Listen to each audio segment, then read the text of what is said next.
Welcome back, everybody, to the second grand finals here. Actually, it's not the second grand finals, it's the second regionals, but it is the one and only grand finals. This is basically where everything's on the line.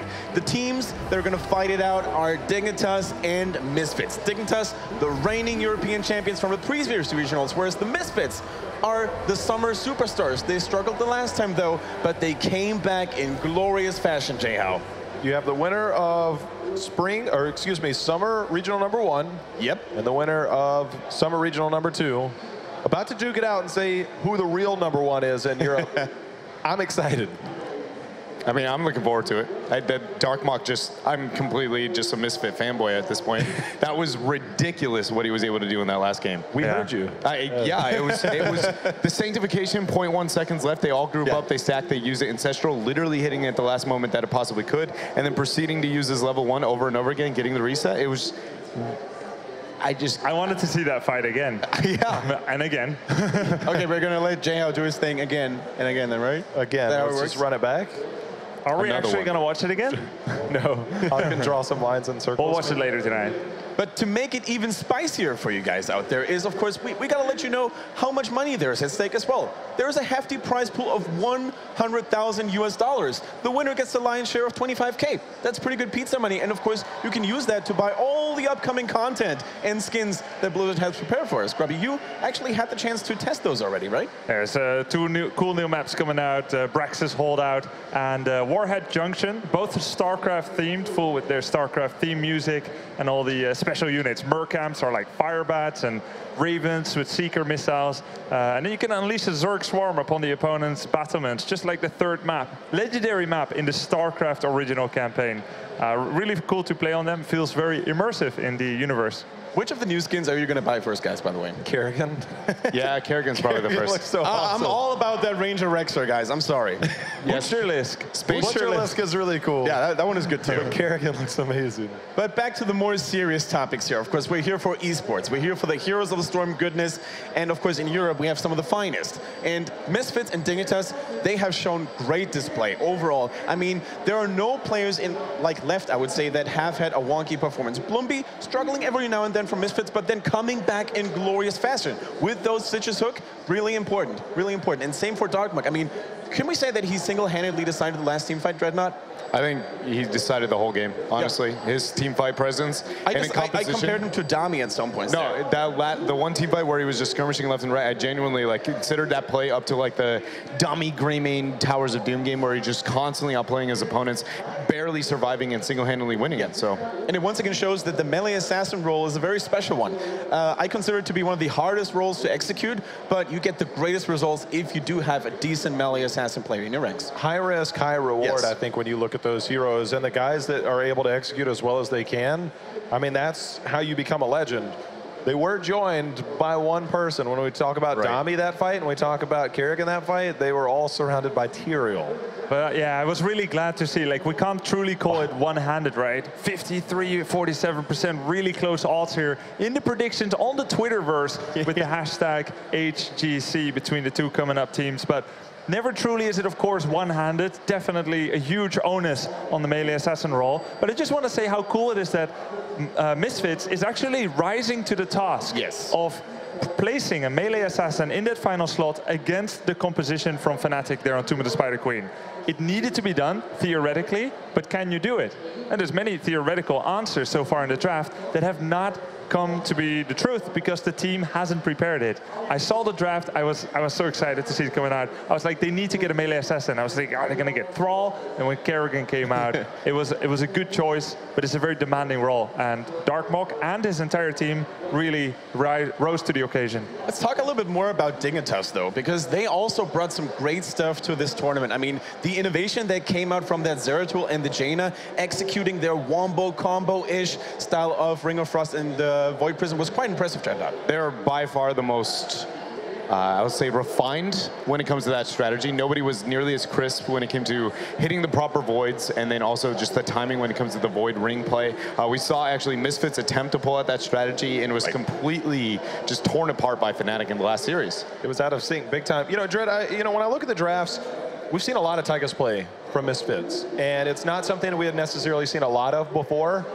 it almost feels like their drafting with Tychus is geared towards a lot of what Dignitas likes to run. I agree. Which is? It's going to be the Arthas and the double tank style play. I think in this series specifically, what I'm looking forward to the most is, number one, Misfits abusing Alex's limited hero pool. I think if they're able to do that successfully, they'll come out ahead. We've seen him only play like 2 to 3 heroes. What does he play besides Arthas and Leoric? He does play Murden and Tyrael. Sure. But again, most of those playstyles, you're going to be able to predict where everybody else is going depending on where they put Alex. It's not so much that Alex is the crippling point, that he is a huge tell of where they're going on the back half of the draft, and they should be able to manipulate it effectively as long as they're creative as they were in the first series. Now, if you had to choose one of the 10 players that we're going to see here, which one are you looking the most forward to of each team, maybe? I want to choose 2. I want to choose Hasu and Mene. Right? Like the ranged assassin players, right? That's 2 all-stars. Yeah. They're both the most flexible players in this region, and they're 2 of the most deadly. They both make plays that very few people make on the ranged end. We saw Darkmok on the front side, but when you look at Dignitas, you look at somebody like who were we just talking about? Mene. To do the damage, but when you see on the side of Misfits, you've got Darkmok. I'm just trying to say that there's more playmakers, I think, on Misfits than there are on Dignitas. I'm thinking in Dignitas about JPL. He's played every single role except support, as far as I know, in his competitive career, and it looks like you can play him on just about anything. Murky, Azmodan, probably not going to see him here, but he's done Zeratul, he's done ranged assassins, melee assassins, and warriors. A very diverse player. Very skilled, and he is pretty much a match, I think, for Darkmok. Both very talented and really getting the stuff done with the melee assassins. All right, guys, and I think it is about time to introduce those 2 teams to the stage here as well, and who better for this task than Red Eye? Thank you very much. It is time, ladies and gentlemen, for the grand final. Are you ready? Just about ready, okay. That's good. It is the Heroes of the Storm Fall Region Finals, the second one, and it is between 2 teams who have dominated Heroes of the Storm in Europe in 2016. It's great to see both of them back in the final. They split the Summer Series, 1 each. Already here in the fall, Dignitas took the first one. Our Misfits in line for the second one. There's also the small matter, not the small matter, of the road to BlizzCon. Also very important for Misfits to win this grand final. Our first team are a team who have won at the regionals already. They have 1 title to their name. They are just 1 more win away from BlizzCon. Please welcome Misfits.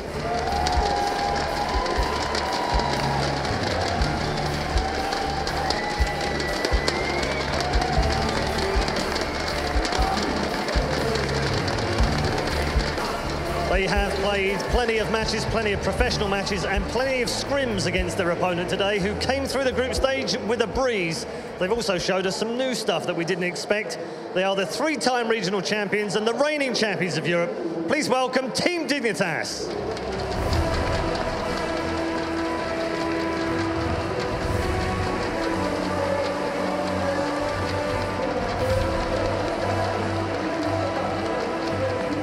And with our teams on the stage, we'll let them get settled, but let's get some final words from Kendrick and the guys at the desk. All right, thanks a lot, Paul. And these 2 teams, they do indeed look ready, don't they? I mean, Dignitas, when they first came into this tournament, they were like, you know, we're already qualified for BlizzCon. We're not really taking it as seriously. But hey, for like having a reputation to really try their best at all times, and they really delivered it, right? But I mean, it's so cool to walk away in the action movie from the explosion with your sunglasses without looking. Everyone wants to make a big impact, but it's even cooler to do so while looking like you're not really invested in the outcome. So I'm not sure if I completely buy it. They're here in the finals, not by luck. They've tried. They've shown that they've actually had the easiest path to get here, though. Sure. I mean, they lost one earlier, but they've made it look easy doing it, and that's how good they are. If you're telling me that you aren't sure if you're playing at 100% and you're still that good, that's not too bad. Yeah, definitely. And we know Bakery, every now and then he likes to toy with the minds of his opponents as well. So we can definitely assume that there was a little bit of a plan behind it when they told us like that they were not really trying hard. And Misfits on the other side, they proved once again to be one of the most stable and one of the strongest offline tournament teams. I mean, coming back from a 0-2 against Fnatic is by no means an easy task to accomplish, Chad. Yeah, it was ridiculous what they were able to do. The mentality that they had, the draft approach, you saw they were realizing, because personally I feel like Misfits is a far better team fight team. They were realizing that Fnatic was just constantly building compositions where they would out-manipulate the map over their opponents, avoid team fights whenever they could with the Leoric, then they adjust midway through the series and then suddenly come out on top in game number 5. It was beautiful play across the board, adjusting midway through a series. Yeah, and here we see the whole roster of the Misfits, formerly known as Mind Sandy, one of the strongest European teams that we currently have. I mean, they've shown dominant display at the Summer Championship as well, only falling prey to the Korean overlords from MVP Black, and they're looking solid and determined to finally prove that they still have what it takes to become Europe's #1. I'll tell you what, Kendrick, I don't know what the viewers were thinking halfway through the series, but at about the 3rd map on Cursed Hollow, Misfits was behind the level and they were down 0-2. From the way they were playing, I thought absolutely I saw defeated men. People who didn't believe in themselves anymore. But suddenly they rallied and they did one of the most amazing 3-2 comebacks that I've ever seen.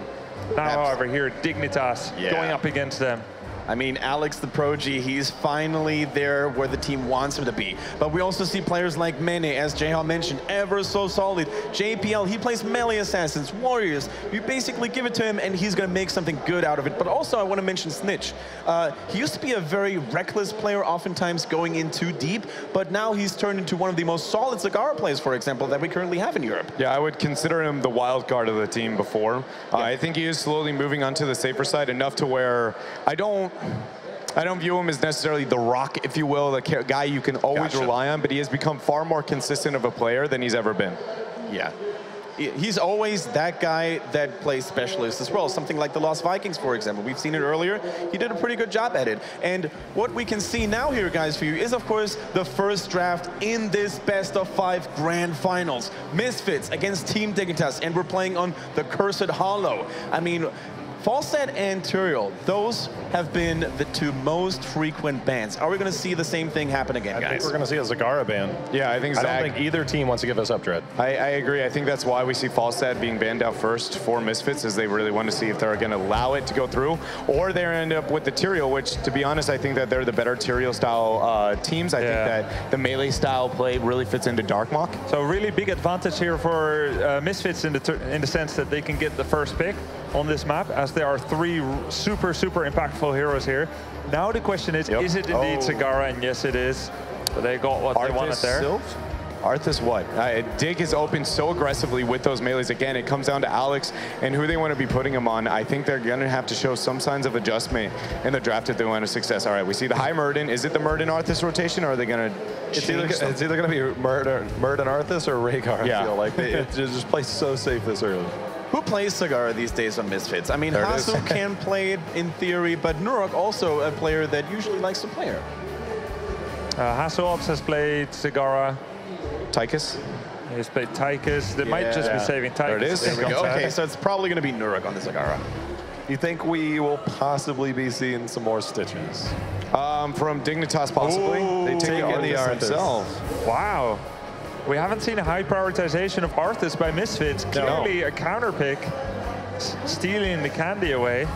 I could even see Darkmock going for the Arthas if they chose another warrior. Like, I don't think they will. Personally, I think Misfits is so good in the melee assassin style gameplay that I would like to see them avoid that at all costs. Okay. They did let Stitches go through. Leoric is also available. I expect Dignitas to be moving into a double warrior composition. They haven't shown that it's a must-have Jaina. Is it Jaina Zera? Leoric would make sense here. They could save Zera for the last, maybe keep some flexibility. Leoric is quite good against Arthas, because Arthas doesn't get bonus movement speed. So that's it. They're setting it up. That's the Wombo. Zeratil's the last pick. Yeah. The question is, could it be a feint, or do you think they're actually going to pull it off? Well, if they deny the Zeratil here, they'll respond with the Illidan. See, the only problem with this situation is they're going to go Karzim or Uther. I expect Uther. I really hope to see that. The other option. You expect Uther from whom? From Misfits. Just because the Rhaegar's already picked up, they aren't going to take this Karzim. It's the only person who can really deal with that combo that we've seen so far. And even then, he's not an answer. He's only a band-aid to what is a huge problem. And Uther already a little bit of a move here to counter potential Wombo combo burst damage. Divine Shield's pretty good against that. Yeah, and I would like to see them pick up a melee that's really going to work well with Divine Shield. Not like a Thrall. It's not that he's necessarily Greymane or Kerrigan. Greymane, Kerrigan, or I would even take the Illidan if it's something I wanted to do. Sonya's viable as well. I just want to see them make sure that they get value out of Divine Shield now that they're there. There goes the Illidan. Very well called, Dreadnought, yeah. Thrall wouldn't do like enough in those 3 seconds. He's kind of a slower melee assassin. Yeah. Dignitas, will they go for the Zeratul? I think they have to. Would not be a bad choice. I think with Illidan already picked up on the other side of the table, they're either going to go that or Stitches. They have a lot of kill potential with it. JPL, it's I don't think hero. you ever take Stitches against Illidan. I personally don't enjoy the thought as well, too, but at the same time, it puts him... The Wombo combo is not going to be nearly as effective because if the Void comes off in the survivability, which none of those heroes are going to be wanting to focus the Illidan because they're worried about following up on the Wombo, he could get a lot of value there. At the same time, Illidan could just get turned on the focus. It all comes down to a lot of synergy with Zeratul and the Void. Where does this put... So JPL is going to have to shift off if they leave Muradin as the solo warrior. If not, then you can expect to see JPL, who's normally the Muradin player. And then they normally try and put Alex on somebody else. But they've taken so much, they are going to go Zeratul. Yeah. So basically, both teams carefully approaching each other. They're not going super crazy. They're sticking to their old guns here. Dignitas has played Jaina, Zeratul multiple times already, always to great success. Well, it was a very technical draft with components of comfort, components of stealing from each other. The Muradin by Dig, and then you've got the Arthas by Misfits. Some comfort picks, and then in the end, just kind of following what's normal for them. Guys, okay, so what we've seen is a lot of the Wombo combo. Dread, I'm kind of curious on the prospect of what they're going to be pulling off here. Sometimes Illidan goes in deep, you try and isolate Illidan by void prisoning the back line of the other team. But what we've seen so much of is that Wombo combo style. It's not going to stop, Can you get Jaina in position with Illidan on her to be able to get into position to try and hit that combo on the back line of Misfits? They should be able to. The problem is that Illidan can't rely on Divine Shield, and I think that's going to be a problem. Darkmok really needs to realize that he's on his own this game because Divine Shield will be going on the target that's going to get one shot. If it's on Zag, she's going to need to be babied in a lot of these situations. I've seen Misfits, formerly My Insanity, play with Illidan and Karazim as the solo support, which is very unideal because, you know, the Illidan gets rooted in place if Divine Palm ever goes off, and he doesn't have huge ranged heals. And still, Darkmok managed to make it work by playing far more conservative. Yes. You're wondering whether maybe he should or that he should? He definitely should. I think he can do that. I agree. I think he has the skill. The only other thing that stands out majorly for this draft for me is going to be the Arthas. So a lot of targets that pretty much just rip through him completely. Yeah. Also, he is vulnerable to the isolation when it comes to Zeratul. The Wombo's going to hit. He's going to be looking to get on the back line, and he's going to forcefully use his heroic. He's going to be in bad position, try and draw as many resources as possible. He is susceptible to getting blown up, and the fact that they adjusted their draft drastically to pick him up so high makes me a bit concerned. I hope they have this thought out because they had to expect the Jaina Zeratul Wombo coming in. If you're in the shoes of a hero like Zeratul, for example, who has powerful weapons like the Void Prism to disable or isolate targets, how do you choose when to isolate and when to maybe blow up someone? If you're the Zeratul? Yeah. I think it's going to be looking for Tychus or Zagara to Void Prison, and then just follow up with the ring. There is, by the way, a tiny chance of Water Elemental. It's better against Illidan, but you know, very likely not with this combination here. Right. They can't take the risk of only hitting one Void on one target because Uther will be able to pop the D-Shield and keep him up. All right, guys, we have waited long enough. The first game is ready, and we chose some of the finest casters to bring it to you. So give it up for Kalaris and Kaldor. That's right, time for the grand final here at Gamescom for the European Regional #2 as we find out not only the potential of who may go on to BlizzCon if Misfits is able to be victorious, or if Dignitas can be two-time back-to-back champions despite all of their other accomplishments. We've seen a fantastic semifinal, and now we're going into the one game, the one match where Misfits can finally secure their ticket to BlizzCon. This is what's on the line here. And of course, we've seen already Dignitas claiming the last regional final. Can they do it again? We're going to find out. In this match, we have to the left side, Nurok on Zagara for the Misfits. We see Blumby on Arthas. We're seeing Darkmok on Illidan, Hazobs on Tychus, and Splendor on Uther. And then to the right-hand side, of course, Snitch on Sylvanas, JPL on Zeratul, Alex the Prodigy on Muradin, Mene on Jaina, Bakery on Rehgar. They are Team Dignitas. This is going to be an absolutely fantastic game. Dignitas, of course, they came to this tournament just like playing low a little bit, saying like, yeah, we'll see how we do, and they absolutely crushed their group. They played so well. Then again, the Misfits, of course, doing the same thing, and right now we have the two teams in the final. Misfits, with that momentum from a huge victory against Fnatic, can they take down Dignitas? This is the big question here. And Dignitas is relying on one of their strengths. It's again the combo with the Void Prison and the Ring of Frost. And the strength in theirs is the map, basically. They choose Cursed. They feel very comfortable on Cursed Hollow to start off this series. So no surprises they would end up there. But of course, they go up against Misfits, who they've been vocal about they haven't had the best time in practice against. So whether or not it comes to fruition here, we shall see. Yeah, they were very confident going into the match, but you're totally right. When they were talking about their practice regime against Misfits, they admitted freely that they have a huge problem in practice against this team. But on LAN, when you play offline, all of a sudden the cards are mixed again. And right now we have an opportunity for Dignitas to become again a back-to-back champion. They actually won 3 out of 4 regional finals this year. Yes, they have. And the other one, of course, went to My Insanity, aka Misfits. So let's see how they're going to play this out. Hatsuob's on that Tychus as always. Has looked brilliant all tournament long, apart from, well, of course, the one game where we had to have Murok on it because they had Jaina in draft as well. So there was a small skirmish between Zeratul and Zagara down towards the bottom. They want to make sure they can try and shut down Zagara. Not easy, though, with the creep tumors already there for vision. Zagara is an absolute beast with that volatile asset on level 1, and she can just from a safe distance poke against the structures the entire time. Playing super safe right now. Nurok knows that there's a huge chance that they actually try and jump in to take him down, so he's playing as passive as possible at this point. And of course, make sure to get your predictions in on the Twitterverse. At the moment, 52% against 48%. That's basically Brexit numbers. As Nurok here going to get locked down there for the moment with that Storm Bolt, and will get away. Yeah, Nurok already there. Splendor is being slowed down by Bakery. It's a 4 versus 3 for a moment, but JPL put under pressure by Nurok and has to retreat.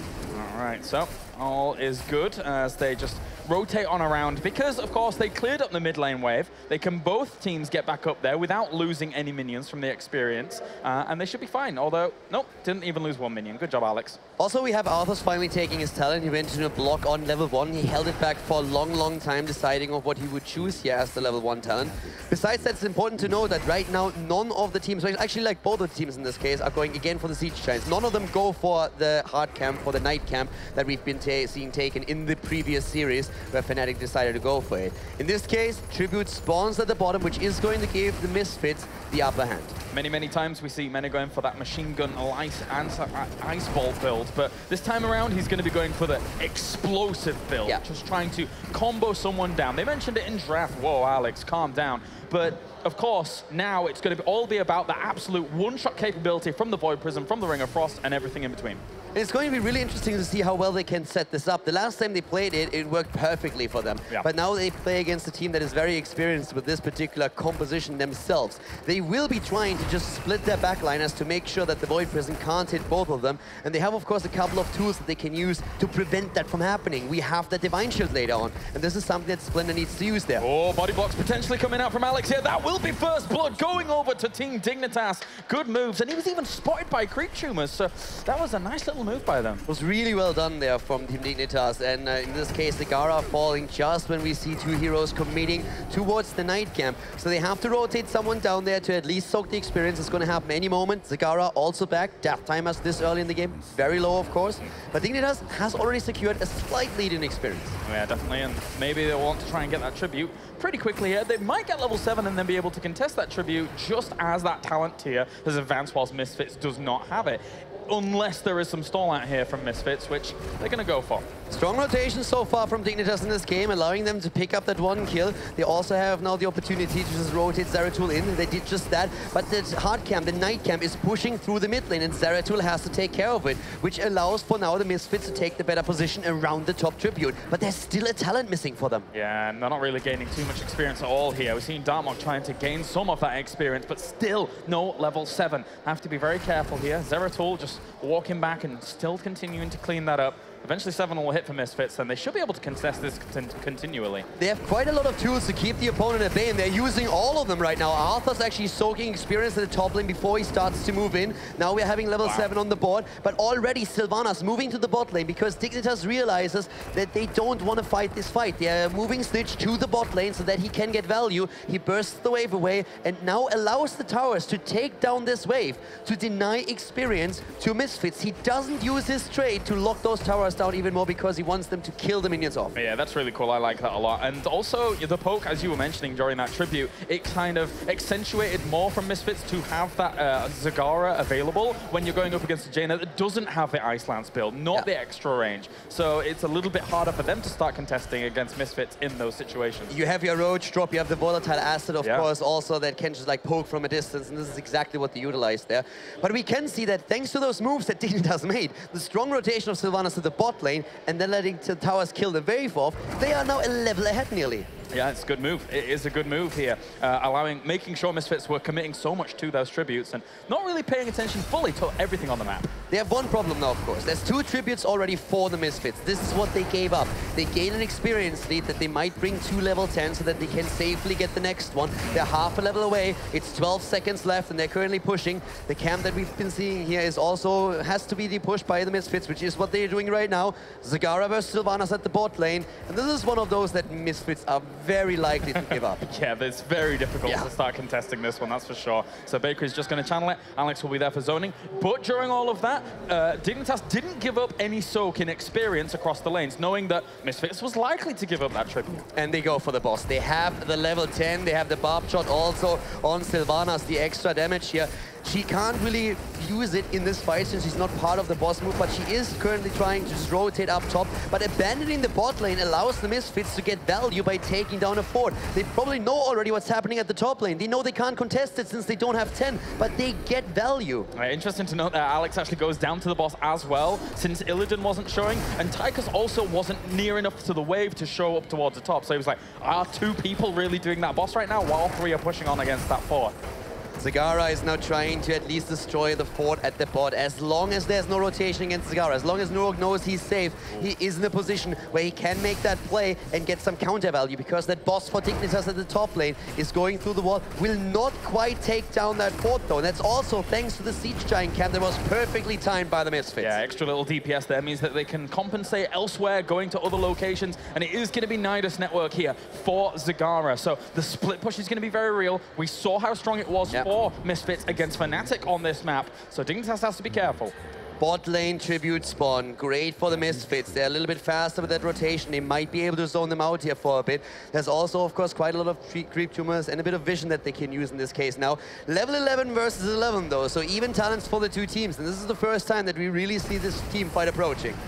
Just gonna slow this down for a moment, trying to clear up that creep to start. Because obviously they don't want exactly to give them full vision all the time. Dignitas has to fight here. They will be cursed if they don't succeed in claiming the tribute. The Misfits positioning themselves, keep that Void Prison in mind. It's the setup that Dignitas is looking for. Void Prison by Zeratul and then the Ring of Frost. The Misfits are aware of it. They split the entire time and they're looking for Zeratul. Yeah, very aware of it. You can see that split as a whole, just leaving Arthas at the front. And that is going to be Hasselhoff walking into a trap there. And Void Prism's going to end up going down on him. They could very easily follow this up with the Ring of Frost. Pops instantly on towards Hasselhoff. That's going to be Blumpy almost dying with the Divine Shield was able to save him. Perfect fight there once again. Dignitas is going for the kill. Hasselhoff's dropping very low after face checking the bush. And then also the silent hit at the perfect time against Uther. He had absolutely no chance of going the Divine Shield. It was the incredible synergy on the side of Dignitas that allowed them to get the kill and secure the tribute. First the setup with a Void Prison. Silence hits Uther. No Divine Shield for Tychus. And then Jenna says, thank you very much.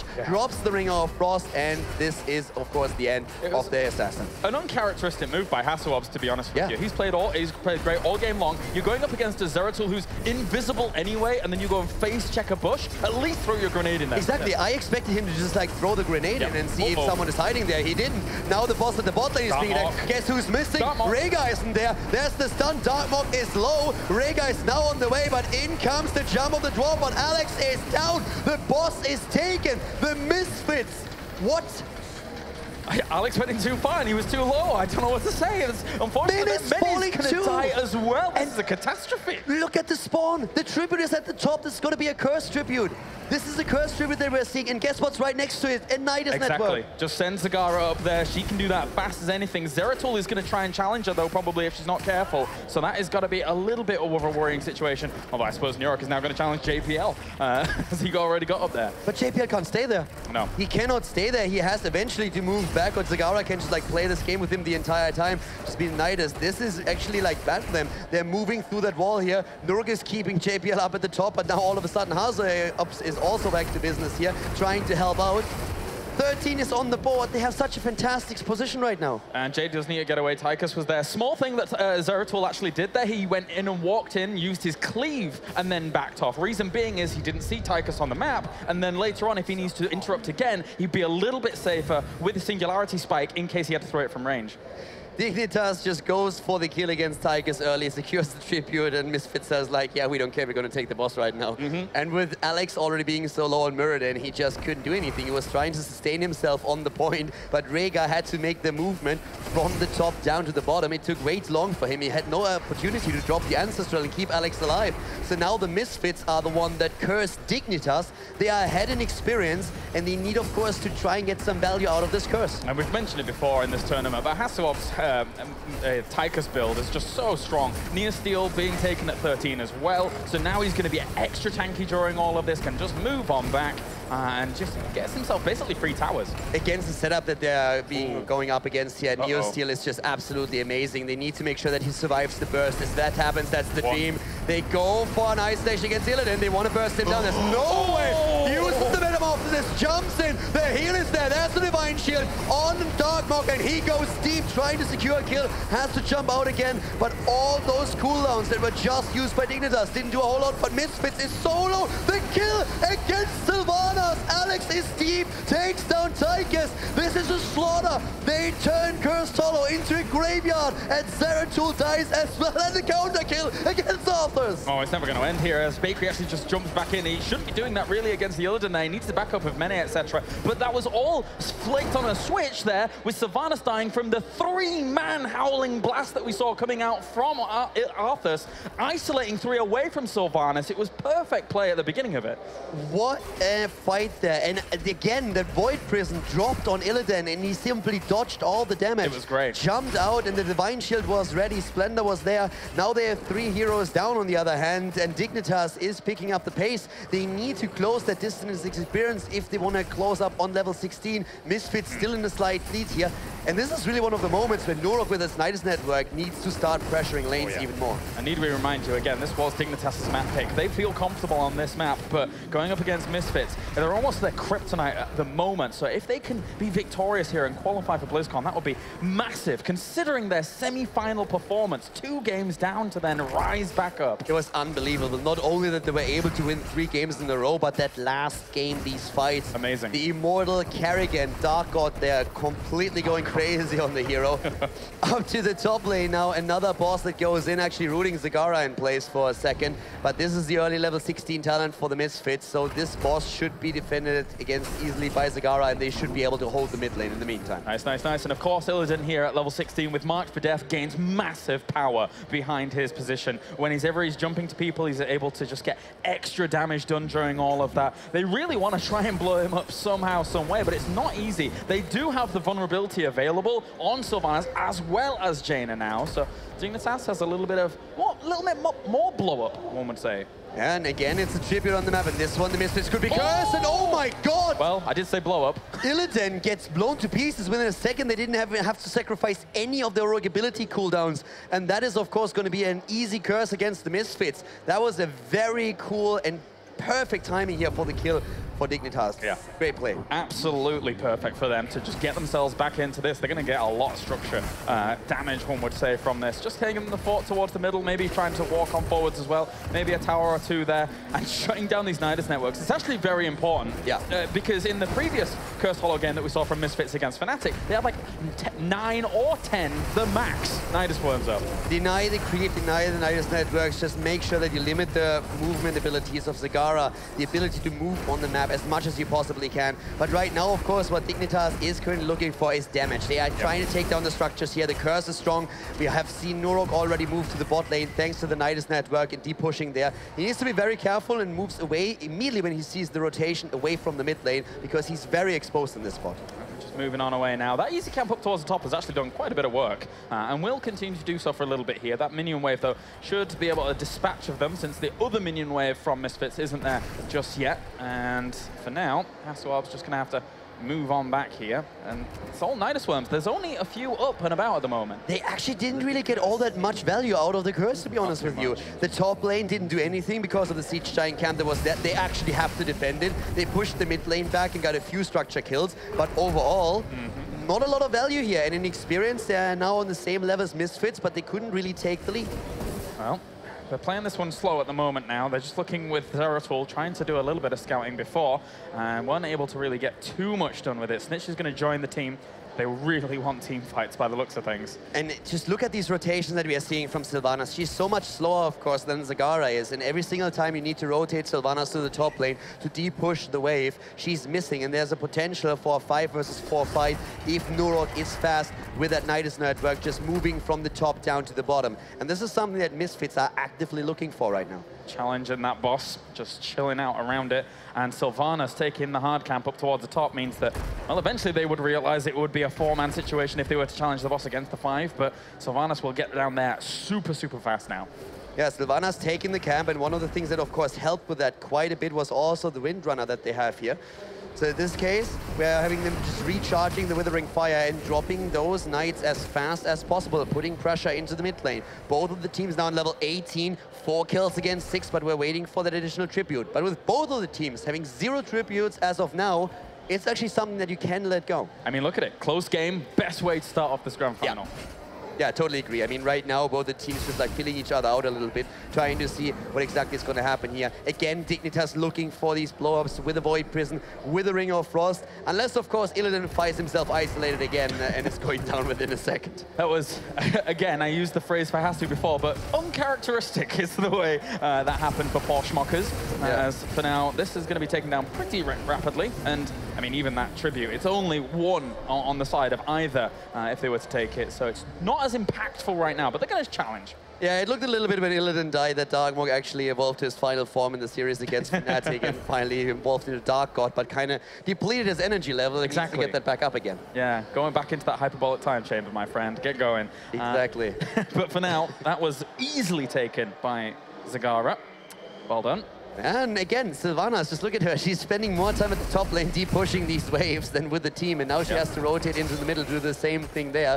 And, you know, with that pressure play that we see with Nurok just jumping to the top, bursting a wave away, moving to the next one, they just always force Dignitas to move as 4, which they're very uncomfortable doing, of course. They're even trapping here a bit. Sylvanas can still rotate in there. Lumbi is the one, and here comes Darkmog jumping in. He will retreat, but they're always having the chance of engaging into a fight, and you can't run away from an Illidan. Once Misfits decides they want to fight the battle, they can. They know that, I mean, Dignitas had a small experience lead, but that's slowly depleting with the fact that Zagara basically has a global. So, well, they're always sitting around here. But now there's 2 bosses up and around, so eventually they may even trade. It really depends on what they want to play this out, and with a stun here, Alex, back off, my friend. That's a lot of damage that could happen. Zeratul also just shoot away out of that brush, but Bakery takes the tribute. It's 1-for-1 right now.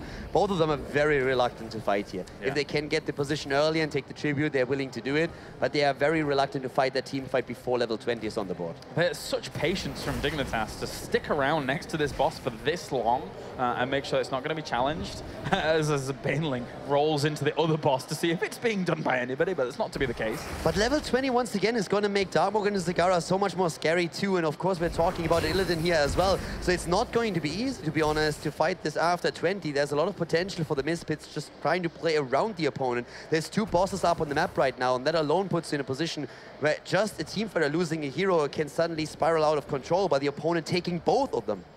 And that is a lot of rewind on the side here with improved ice block as well as Bolt of the Storm coming out for Team Dignitas. So it's going to be all about Muradin trying to get a full stun rotation on someone, basically. Jump, Storm Bolt could really hurt. And they're going to start boss here now that they have level 20. This is a small window, but a very strong one. It's a very small window, but they are trying to use it, and it's working out for them so far. They burst the boss down. Snitch actually can get a lot of value here thanks to his barb shot on level 7. That works perfectly for them. And of course, he can also just like go for the double wave and therefore recharge those shots. They burst it down within seconds. And that was such a tiny window, and they used it perfectly. Yeah, and during it as well, we actually saw Alex try and use his jump to stun Illidan, slightly missed him. But if he had have hit him, that could have been catastrophic. And why is Metamorphosis? Oh, okay, so he's back into demonic form just as quickly as possible by the looks of things.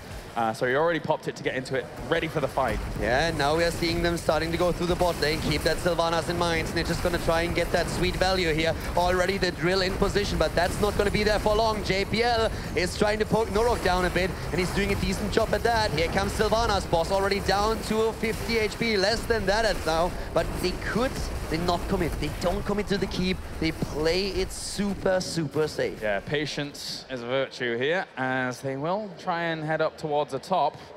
That top lane must be so annoying for Dignitas. Yeah, there's so many Nidus Worms up there. Zagara just eventually just pops up and comes back down, does whatever she wants because she's Zagara. And, of course, all of those Nidus Worms are giving them a heads up for if they ever go to boss as well. Yeah, and now we have, of course, the 20 on both sides, and with that we are seeing at this point the anti-magic shell. But as we've been already talking about, the Fury of the Storm for Norok makes him so much more annoying because he can just burst away even faster. Not like it took him a lot of time before with all the Banelings and also the Roaches, but right now he just moves in, snaps it away, and goes back to the team. A little bit of damage on Hasu there from that wormhole play by JPL, as Blumby can take a bit of damage at the front. Wants to back on out. Another wormhole play from JPL. This could be a curse. Dignitas has 2 tributes. They're looking for the curse against the Misfits. Both of the teams are starting to engage here. And keep in mind that Dignitas can still let this one go if they don't feel that they're in a favorable position. Here comes that Void Prism, though, against 3. They're jumping in. They're stunned by Muradin. They're trying to confirm the kill. So far, they can't do that, though. And it's a double kill against them. Rhaegar falls, and so does Nena. And the Misfits, they're just cleaning house. They take down Zeratul. They focus on Alex. He tries to get the counter kill against Darkmook. But didn't he learn from the last game? Darkmook doesn't die. No, he doesn't. He gave a Metamorphosis out of it once again after the Void Prism with the ring actually trying to hit him. But it was unsuccessful. During all of that, they commit to the 2 that were rooted, but Darkmook was ripping them apart on the other side. This is absolutely devastating here for Team Dignitas, and they're going to end up losing Snitch. No, he actually haunting waves out there very fast, but this surely has to be core. There's 30 seconds on the death timers. Their drill is dropped, and they are going straight for it. Misfits, they want the first game. It looks very much like they are going to secure it. They drop that core, and they drop it fast. They go for it. Curse Tolo. It was the comfort pick for Dignitas, but it's the Misfits who secure map number 1. They take the 1-0 lead in the best of 5 series at the grand final here at Gamescom. Solid execution coming out of Misfits here in game number 1. And from what we saw, their patience didn't run out, even though their opponents were extremely patient as well. So very, very impressive play from them. It can be all too easy to just overextend into that situation and say, they have level 20, they're about to take a boss, this is a bad spot. We need our level 20. They know that their biggest problems is losing a hero early against the Void Prison and ring combo, against all that burst damage, and it never really happened in those big fights. Perfect play by them, keeping their heroes alive, turning it around the opponent, especially with that Illidan, of course, diving that backline and getting so much value here. And one has to wonder, with Dignitas showing this strategy a lot during the tournament and having great success with it vanquishing Misfits here in game number 1 of a full best of 5 potentially.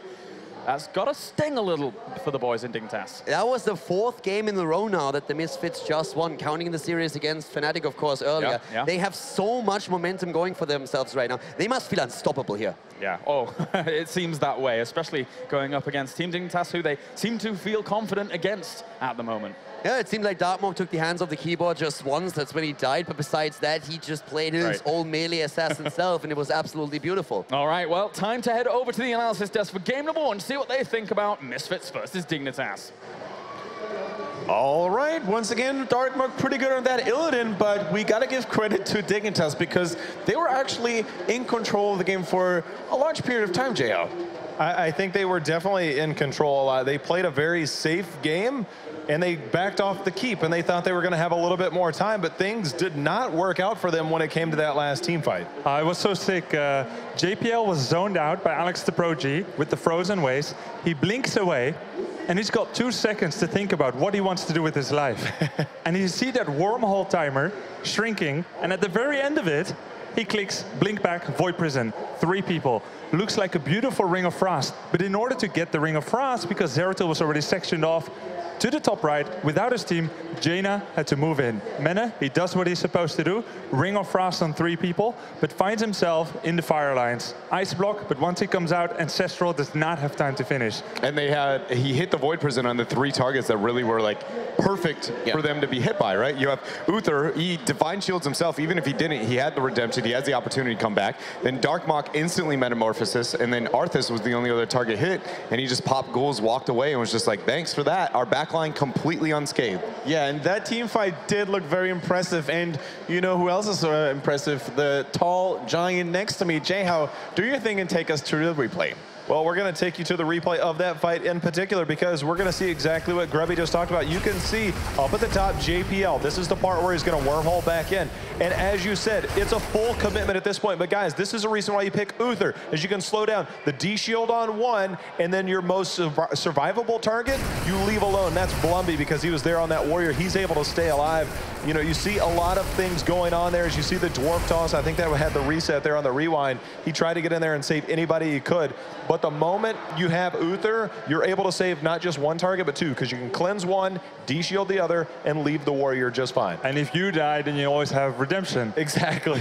Now, I was looking at that one again, and I saw Mena on Jaina. He ice blocked, anticipating damage, but nothing came his way yet. Instead, he accidentally set up the enemy team to focus him down once he came out of it. Exactly. I was going to compliment how Hasselwabs and Nurak both were the DPS, and they stayed out of the Void area for a while, but the minute they realized the ice block came into play and that they were fine out of the Void, they were just like, Jaina's out of position, instantly got deleted. Yeah, absolutely. And, you know, Misfits, they're looking good here in this first game of the best of 5 grand finals, but they need more victory to secure themselves that ticket to BlizzCon. Exactly 2. That's what they need. And Dignitas is not going to be easy on them. They're still a very solid team, and they have proven times and times again that they have what it takes to dominate a game. And our battleground is going to be Battlefield of Eternity. Have we seen that at all this entire tournament? We have seen Battlefield, yes. Very rarely. One or two times at most. Yeah. Either way, this is Dignitas map choice, not a very common one for them to really be moving to. And even on... Or, excuse me, it's actually Misfits, sorry about that. So already taking them off their comfort. I see 1 Battlefield of Eternity in the game on the first day. Just 1. I think when we look back at Misfits, what they were able to pull off, I believe they had a 5-minute and 50-second game on Battlefield of Eternity.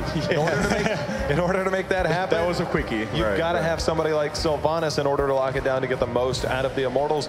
I'm wondering how high they're going to prioritize that. Is that a first rotation for them? I know one hero that is, and they love it. It's Tychus, but there's the Sylv as well. Excellent choice on both of those. Your preferred assassin and the preferred specialist for this battleground. Wow, opening with the Lunara very early here. And quite untypical here. For Battlefield of Eternity, we don't see a Greymane just yet. I mean, Greymane is pretty good when it comes to damaging the Immortal and bringing him down very quickly. But how do you explain that? Why I think what's been great about Greymane is that when you kind of defend your Immortal, you put Greymane in the Assault, and he does really good sustained DPS. But it's kind of assuming a split that we don't see as often anymore. 4 defending against 5, 1 attacking by himself. We see, once again, more emphasis on team fight, tactically moving into the opponent's Immortal, in between stuns, and really making it happen right away. Look at that second ban here for Misfits. Toronto. The race already is against them. She has the highest ban ratio compared to pick ratio this tournament. It's like 6 bans, 1 pick so far, and which she lost. It's funny. Misfits really needs to concentrate on hard engage. We already see a double backline that is with Falstad banned out. Greymane's not really been the look so far. They're really in a position where they're just going to sit back, look for a triple backline possibly, and just get as much poke. They win all race on the Immortal across the board now. Sylv is good, but not usually that great until around the 13 or minimum 7. Rhaegar is going to really make up for a little bit of that DPS. Tychus is okay, but I'd like to see them move with somebody more aggressive. I think a Thrall might be a really good pickup here as last pick for Misfits. Stitches kind of does it with the hook, but you want maybe an alternative pick, right? Yeah, you need somebody else to be able to force that fight because, again, Dig is just going to sit back and poke as long as they possibly can. Li Ming and Lunara are very, very difficult to deal with. The fact that they picked the Rhaegar over the Kharazim says that they're more worried about being able to kind of make up for that race if they get in a bad spot. Right. Because he can't heal that DPS nearly as well as the Kharazim, and now it is going to be the Anubarak denial of some of the Dampen Magic opportunities that they might have. Double Dampen Magic would have been very valuable. So options for Misfits. Melee Assassins. Thrall, Kerrigan. Sonya. I think it's Thrall, almost 100%. I feel like Thrall has to be, because like you said, Dredd, I think they need the engagement. You can rely on something of a hook, but that's not going to be guaranteed, and you got to have some follow-up. But I would love the Thrall pickup. I almost wonder if they feel like Stitches is enough engaged with the hook. I don't think you can have just one. I don't think you can either. That's not the type of engagement I think we had in mind. It's more of a, it's another follow-up. I just feel like it puts them into a position to where Lunara is going to have an absolute heyday here. Stitch's hook and Arthas pairing, we've seen Dignitas use to quite a great extent so far. I just feel like on Battlefield of Eternity, again, with how weak their race is, that was not the route to go. Where's everybody's favorite Sun King Kel'Thas in this draft? KT is one of the weakest heroes on this, not weakest, he's only good in kill potential. So against, like, when you decide that you want to be the aggressive ones against your opponent, it's a risky style of play, but he doesn't do too much when it comes to the race itself, and his poke isn't that great when it comes to the actual kill of the Immortal. I just wonder who goes after Lunara with her 120% average movement speed. Stitches and Arthas, they can only run after her. A hook will be great, but it's a huge burden on the Stitches player to actually have to land those hooks. Without it, the only engage is actually just moving towards the opponent, weaving into them, and allowing even a Tychus to just turn on his overkill and go after an assassin. All right, Jayha, what do you make of these comms? I mean, we've seen what Misfits can do with that Tychus, and yet none of the teams even considers a ban against that. It's one of the heroes that he's so good, but he's not the highest impact hero, so you kind of tend to let him through. The thing about these until you lose the best of 5. Until they look at the win rates of this tournament. Right, exactly. They get home and they're like, what are we doing? 90%. I am curious, though, because these teams are so diverse in their hero pools that you can't exactly ban out either team. And I think both these teams got a little bit of what they wanted. I was a little bit surprised that they went into the Li Ming Lunara early. Sure. I think that Misfits had an opportunity to try and go in with some type of hard engage. I'm not sure if they got that. Yeah, but let's throw it over to our casters, Kalaris and Calder. They will take us to Battlefield of Eternity between Dignitas and Misfits. The Misfits are in the lead, and we are going into game number 2. Once again, we have that terrifying Stitches of Blumby in the game. The Misfits rocking it here with Nurok on the Tychus, Darkmok on Arthas, Hazobs is playing Sylvanas, and of course, once again, on the support in the back line. On his Rhaegar, we have Splendor. And then to the right-hand side of the map, of course, we have Team Dignitas. So Snitch playing Lunara, JPL on Muradin. We have Alex the Prodigy on Anubarak, Many on Li Ming, and finally Bakery on his good old Karazim. This is going to be a fun game. The hooks that we saw from Blumby in this series against Fnatic were absolutely fantastic, and I can't wait to see what kind of impact he will have with the hero once again. There is lockdown available. We have that Arthas right now, the last pick that they secured, a very heavy front line that they're currently playing against this, which will make an engagement of a hero like Anubarak a lot more difficult, of course. Oh, yeah, definitely. We're just seeing this being played pretty patiently here by Team Dignitas as well, separating themselves across locations, and whoa, passive mobs. Yeah, so that's why basically we saw Muradin in the middle go to there initially, because when you're against Sylvanas on this map, you kind of want to make sure you're not going to get 4-man or even 5-man attacked on one of the towers. Yeah, one of the things that we also see, by the way, is on the level 1, the Frost Presence taken for Arthur. So he's already looking for the cooldown reduction on his Howling Blast. Will most likely go into the Trail of Frost and later on level 13 and try just get that lockdown in to allow the rest of the team to engage, to move in, drop that Wailing Arrow behind it and make sure that they are just like sweeping the opponent apart. Yeah, gotta be very, very careful about this Dignitas moving forwards, of course. As for now, Jay still waiting on the wings down here in case anybody is to be engaged upon it. We'll actually go in against Nurok there. Darkmok's going to take some damage towards the top, but meanwhile, everything stagnated at the bottom. That's fine. Mena at this point is going into Power Hungry on level 1. An interesting talent considering that we have only 2 lanes here. So oftentimes he will find himself in that poke battle in the middle where he can't really get any value out of it. So they will try to poke, of course. course, with that Lunara, with that Li Ming against the opponent's Immortal, but let's not forget that the Misfits are trying to rely on the hook, on Stitches, to get that engage and blow a target apart. Wow, Bakery going in pretty ham there against Nurok as well with the follow-up from Mene, and that's JPL going to be hooked away, but no, Dwarf Toss is out of there. But you're right, it's interesting to see. Sometimes you even see, you know, the full teleport build on this map just to keep themselves quite safe, or even into magic missiles add-on at level 1. Also, the Ether Walk with the Calamity together as the level 7 talent can give you so much value around the Immortals on this map, so that's something that he could have chosen to do, decide against it. Nurok eating a lot of damage here. And there's a couple of things that we have to really point out. First of all, Mena getting an insane amount of damage in.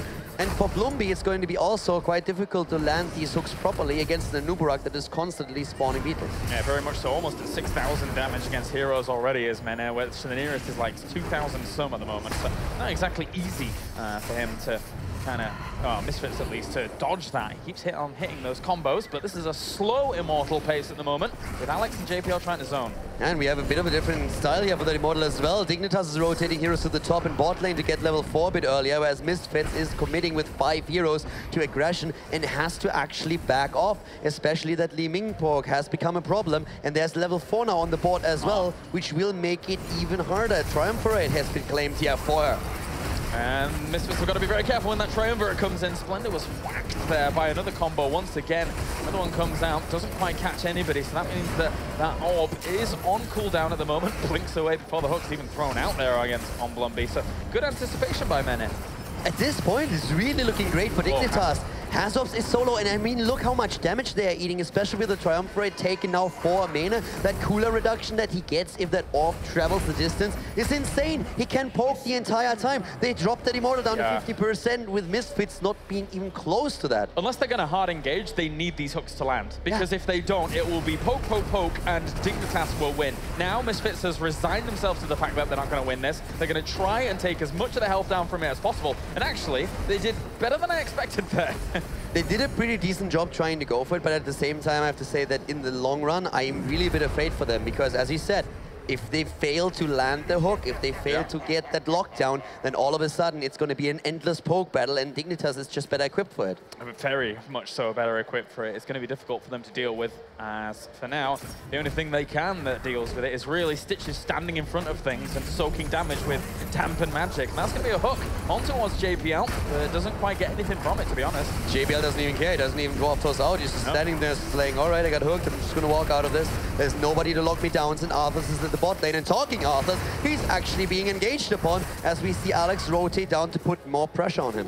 Clean all the waves here for Dignitas with Alex and Snitch. Just make sure that Anubarak will be at the front and then start poisoning up those towers and maybe getting yourself a little bit of extra experience here for Team Dignitas. But this is a nice move from Misfits, maybe getting themselves an easy camp to push across, but they will be sacrificing walls for that. I like what we see from Dignitas, though. They move as 5 to the bot lane, they drop the entire wall, and Anubarak rotates top. Now Darkmog is also in trouble, slowed down already as is. They're going for him, and it looks he is going to fall. Again, it's Mene to confirm the kill. JPL getting really low, by the way, here, but he still lives. Yeah, that's one thing you've got to calculate here when you're Dignitas and when you're at this caliber of play. You're going to be taking damage from that, unless you're a Sylvanas, of course, which can just do this, and then you've got to make sure that you're able to get that lockdown. Oh, down in the bot lane, Lunara is still there, using now the Nature's Culling that she chose to put a bit more pressure onto the keep or onto the fort. The rest of the team already moving to the top to help out Alex, who was very much alone against the forces of Misfits to defend that fort.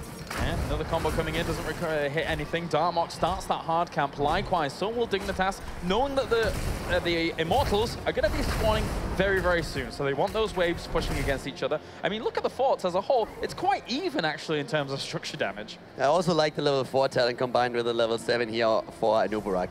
Usually, when you see the Legion of Beetles, you will see the Leeching Scarabs to have the sustain. In this case, though, he said, like, you know what? I just need those Beetles to block a couple of these hooks and of those attacks, and the rest, I'm just going to go for my normal survival build. Yeah, so, unfortunately for those little Beetles, they don't even get the opportunity to be better. They are just truly sacrifices. Yeah, it's just pawns. Yeah, thank you very much, Anubarak. Feels bad, man. Poor Beetles. Tenderizer on the side of Stitches, trying to get that additional slow in. And I mean, this basically alludes to what we've been talking about earlier. You want to lock the target down. You want to make sure that he can't get away from you once that hook hit home. Snitch is low here, has to tap the fountain. The top camp is going to get value. That's going to get a lot of value. Eventually, someone on the side of the Misfits will have to rotate to stop it. Darkmark takes big damage against those combos we're seeing from Mene, and the thing is he's actually gone for Death Coil extra at level, Immortal Coil at level 7. So he looks at the opposing team, says, do I need Icebound Fortitude against a little bit of lockdown? Probably not. I mean, it's Darkmark. He wants to do the damage. He is the melee assassin player. He doesn't really want to do that main tank Arthur style. He wants to be aggressive, biting cold, the level 1 talent. We talked about the cooldown reduction on the Howling Blast. On 13, probably the Trail of Frost coming to play. He wants to be the guy just moves in, does damage, and he plays Arthur's currently like a melee assassin. Yeah, whack them with that Frostmon with your trait, and it does a lot of damage. So it does. Gotta be careful here when you're Dignitas going up against this kind of composition from Darkmark as well as Misfits. But this is the battle they really like to fight. Now it's back to the poke again, and this is where Mene comes in. Look at Darkmark eating the damage already as is. Up to the top lane, and Ubrok trying to get some experience for them. The dream would be to hit 10 during this fight. Yeah, definitely. But it's difficult to get that experience during all of it. They will kind of continue to just rotate because they do have the poke available to them. You saw Anubarak up towards the top for a moment, and he will go back up there to continue soaking that lane. And we've also talked a lot of this day, through the entire tournament, about the value of Sylvanas. With now Dignitas really claiming those Immortals, it's very difficult for the Misfits to get value out of her trade. They've been trying a bit earlier with some of the camps on the map, but as long as they don't claim an Immortal, Dignitas is going to be the team that calls the shots here. At level 10, Thornwood Vine comes in here as well as Wave of Force. They're not going to be able to catch anyone just yet, although that being said, Alex actually burrows into one.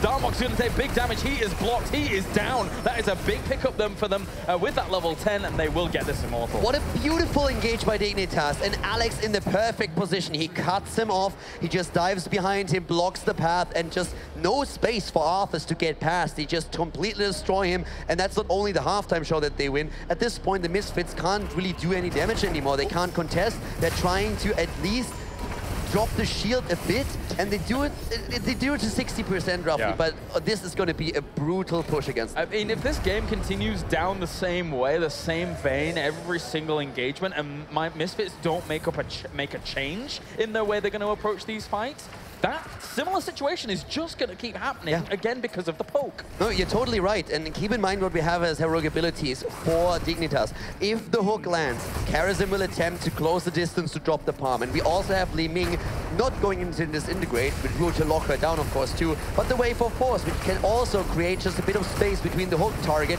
and the opponent's team. The hook missing again. They're jumping in. There comes the silence, though, but they don't even care. Alex has to retreat for a second, but he already popped his own Locust Swarm. They're going in with the Immortal, still saving, not securing a kill, but the push continues. Bakery positioned himself right in the middle of the two warriors at the front that were taking damage, so healing them up very efficiently. Likewise, even still, they're all grouping up around Bakery. They know if they've got the sustain available to them while they're pushing on against this, they know they're probably not going to get Keith. Just get the wall, back on out, play safe.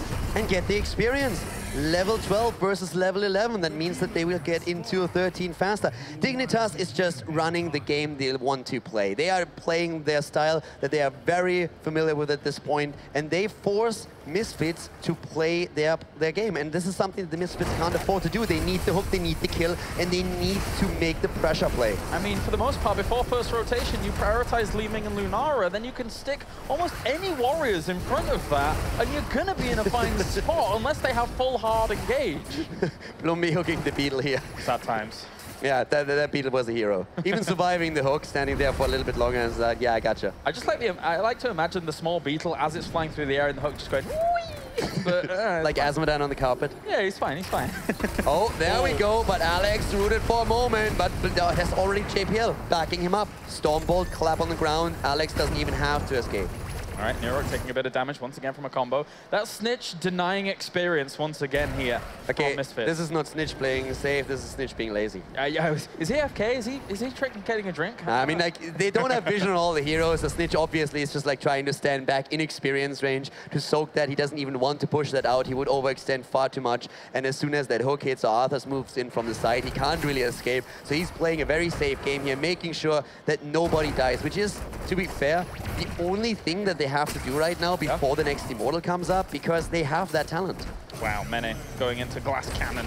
So, but the thing is, he knows he can get away with it. It's so cool to see the fact that he can just say, all right, I know I'm probably not going to die for a long time. It'll be fine. My front line will hold strong, unless I get hooked, of course. Mene is already one of the best assassins that we have in Europe. He actually is the best. He has the best stats. And now, with his survivability and such a front line, he's just sitting there and saying, like, yeah, I'm going to do even more damage. I'm going to rip you to pieces. And what are you going to do about it? Yeah, I mean, we've seen his combos already. Almost every single time he is landing them. What damage is he on at the moment? He's on 27,000. The closest to him is 19,000. So, yeah.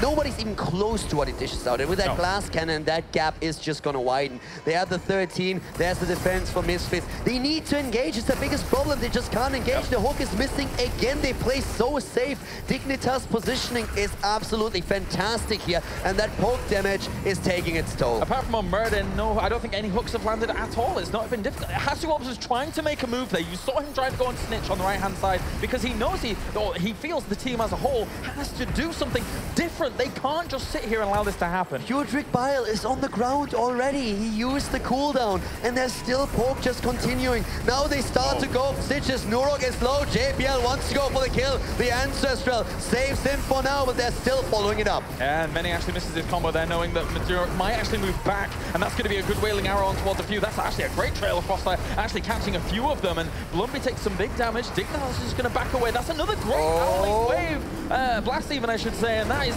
even a palm actually being propped on towards him. He doesn't have Burrow, though, and he just comes off cooldown, getting out of there as quickly as possible. Okay, that was a pretty big misplay by the Misfits here. That was a very bad palm that Bakery threw out there. It was way too early, and I cannot believe that the Misfits triggered it. Yeah, like 10%, I suppose. It was, maybe they're triggered, I'm not sure. But at the moment, they're at least getting a little bit of damage on towards their Immortal, but it's going to switch positions very, very soon if they just put a little bit more damage on the other side. For me personally, this was really the moment where the Misfits could have gotten their kill. The palm was too early. They had a chance to just move away from the target and blow him up after that. That didn't happen. He survives, and that was their opportunity to turn it into a 5 versus 4 and dominate the Immortal. Right now, they are again falling behind. They're trying to turn it around, but this is going to get incredibly difficult now. They had a chance, they let it slide, and now they're about to lose another Immortal here. Yeah, not easy. I just realized it's already switched positions. There you go. It was about 50% anyway, but now it looks like Misfits just going to rally for the defense, but it's not going to be enough. It's just going to be poke, poke, poke, and the Dignitas has even gone back to lane just to, well, tap and probably soak a little bit, and then come back and get themselves their guaranteed Immortal for the 3rd time. They already know they can't lose this. Lunara can just simply throw the Thornwood Mines, which is what she does. But the kill even against Rhaegar, things get worse for the Misfits. Dignitas is just basically saying, you know what, that last game was a bit of a fluke. We got this. We are still the champions in Europe, and we're going to show you why. Yeah, and we had a damn strong draft as well to start off this little comeback here in this series, in this best of 5, as now poisoned up all these towers. The Immortal is nowhere near. If they get this wall before the Immortal even arrives, Misfits is in dire straits. Yeah, this is going to be a keep for sure. It would be an absolutely fantastic defense if the Misfits somehow are able to save the keep here. I just don't see it happening. Even with Rhaegar coming back, they're closing on 16 on top of all things. Blumby is locked down. All that damage against him. He drops the Pudric Bile. We already have the drill on the ground, but this keep is being attacked, and this keep will fall. At least the drill was in a defended location, but at the same time, Thorn will Vine come through, starts poisoning up. That'll disappear very quickly. The Immortal is actually still quite healthy here. Dignitas is sticking around. They have 16. They have the 16 talent. That's a lot of heals on the side of Karasim, Circle of Life. And we have actually Murden going into Stoneform. They want to go for it. They're starting to go for the core here. Looking for sustain, just keeping themselves alive so they can stay here as long as possible. Silence goes on to 3 of them, but I don't know if Misfits is going to be able to rally against this defense. It looks like Dignitas is going to back off. They do not want to take the chance. They potentially could have, but they're not going to. Unstoppable cleanse on towards Alex. He's just going to walk away. Dignitas was looking for a chance to drop the core. They were aiming for maybe getting a kill here and then finishing the game. But with the Misfits not dying, using that wailing arrow very wisely, they just dropped the Immortal. And once the Dignitas realized that they won't be able to finish it off, they backed off. They said, guys, we have that 2-level lead. Let's not throw here. We have an opportunity to finish, but if we can't get the kill, let's move back. We have a 2-level lead. We have the level 16 talent. They cannot take us now. Yeah, and to talk about just how patient Dignitas is playing this moment right now, they could have backed off and taken their opponent's hard camp, but they wanted to take 0 risks, take their own, just take everything towards the top and exert pressure on the healthy lane at the moment. How do you ever kill Murden? even with Tychus. No, it's no. Just no. Give up, Kaldor. It's not going to die. I mean, Tychus in this game, of course, can dish out so much damage. We've been talking about him. He has been a constant in the drafts of the Misfits. 29,000 damage so far. Not really on the level of Liming just yet, but how do you kill a Muradin that has healing static, the cooldown reduction, and has also the stone form on top of it right now? It's scary. It's as if they just, well, okay, we don't need any more lockdown. We've actually got a little bit of it here between the Stormbolt, between Anubrak doing what he does, and every single time, and he's still hitting all of his combos anyway, for the most part, and while all of that little lockdown is there. So that's a hook. That's a hook, that's a lockdown, but Bakery is absolutely fine. No problem for him whatsoever. Again, the poke is happening here. Immortals is spawning in a few more seconds. Misfits will hit 16. But there will be a head start for Dignitas, 100%. Yep, needs to be the saving grace here. Get that 16, get back into the fight. Here comes some of the poke, and that combo alone, like 10% off the health there with a full combo from him and Snitch. They can't even go on the lane to secure 16. Yeah. They need to defend the Immortal. They don't rotate anybody away just now. And look at those lanes. They're completely pushed out. The bot lane is pushing. And this is HotS trying to take the catapults down, securing the next talent for them. In the meantime, Dignitas is going full out on the Immortal. Finally, it's there. But this is not looking great. Good hook. Cleanse did not hit in time to cleanse out the hook, but it doesn't even matter. Stone Bomb comes in and he's like, well, I guess I'm full health again, that's fine. So he will be totally A-okay. Push them back off the Immortal, actually. That was pretty well played by Misfits, considering their situation. And now, it looks like Dignitas here is playing defense. They're going to go on towards Lunara, and then, oh my god, the palm! Bakery, calm down, my friend. This is the hook that they needed. They finally land that one hook against Snitch in the backline, and Bakery was there. He did his job. He knew that this is exactly the worst case for them, and he has to be ready to drop that palm, and they did. But now the Misfits still have a bit momentum going for them, where they can finally put on pressure onto the Immortal. They need to win one. They need the Sylvanas Valley if they want to turn it around, but it's not looking pretty, Calaris. No, not at all. Another hook on towards Snitch. He's actually trying to be blown up there. He doesn't actually get him at all. JPL as well as Alex slowing things down. The ancestral heal doesn't even go onto him. 1 for 0 at the moment here for Dignitas, as they will run down the rest of the team members here. Darkmok has nowhere to go. He will be sacrificed, and that's a 2 for 0 for Dig. Dignitas casually taking down Stitches, annihilating HotS, their front line gone, and that Immortal is wide open. This will be an Immortal with 80% shields, and it is a fantastic spot to be in for Dignitas. How is Misfits going to defend against it? Even if they don't lose the core here, they will lose keep, and that means both lanes are constantly going to push against them. I like how we said they had to either take the fight in a different way or land a hook, and then when they landed the hooks, still didn't work. It's not a great position for Misfits really in this game. Bakery's palm was there, and you had Liming also with the Wave of Force to just create that space. As long as Lunara doesn't die in that situation, it's all fine. She actually was under a lot of pressure afterwards too, but Snitch has positioned himself so nicely. And look at the kill count. We have 0 kills for Misfits. 0. To be fair, Snitch should have died, but Bakery's actually just really good with palms, and everyone should remember that he's very good with palms. So I thought he was going to die. 100% I thought he was going to die. Again, the hook, and JPL jumps out, doing a great job here on this Muradin, even against that Tychus. And we have seen so many games where Tychus was just a game changer.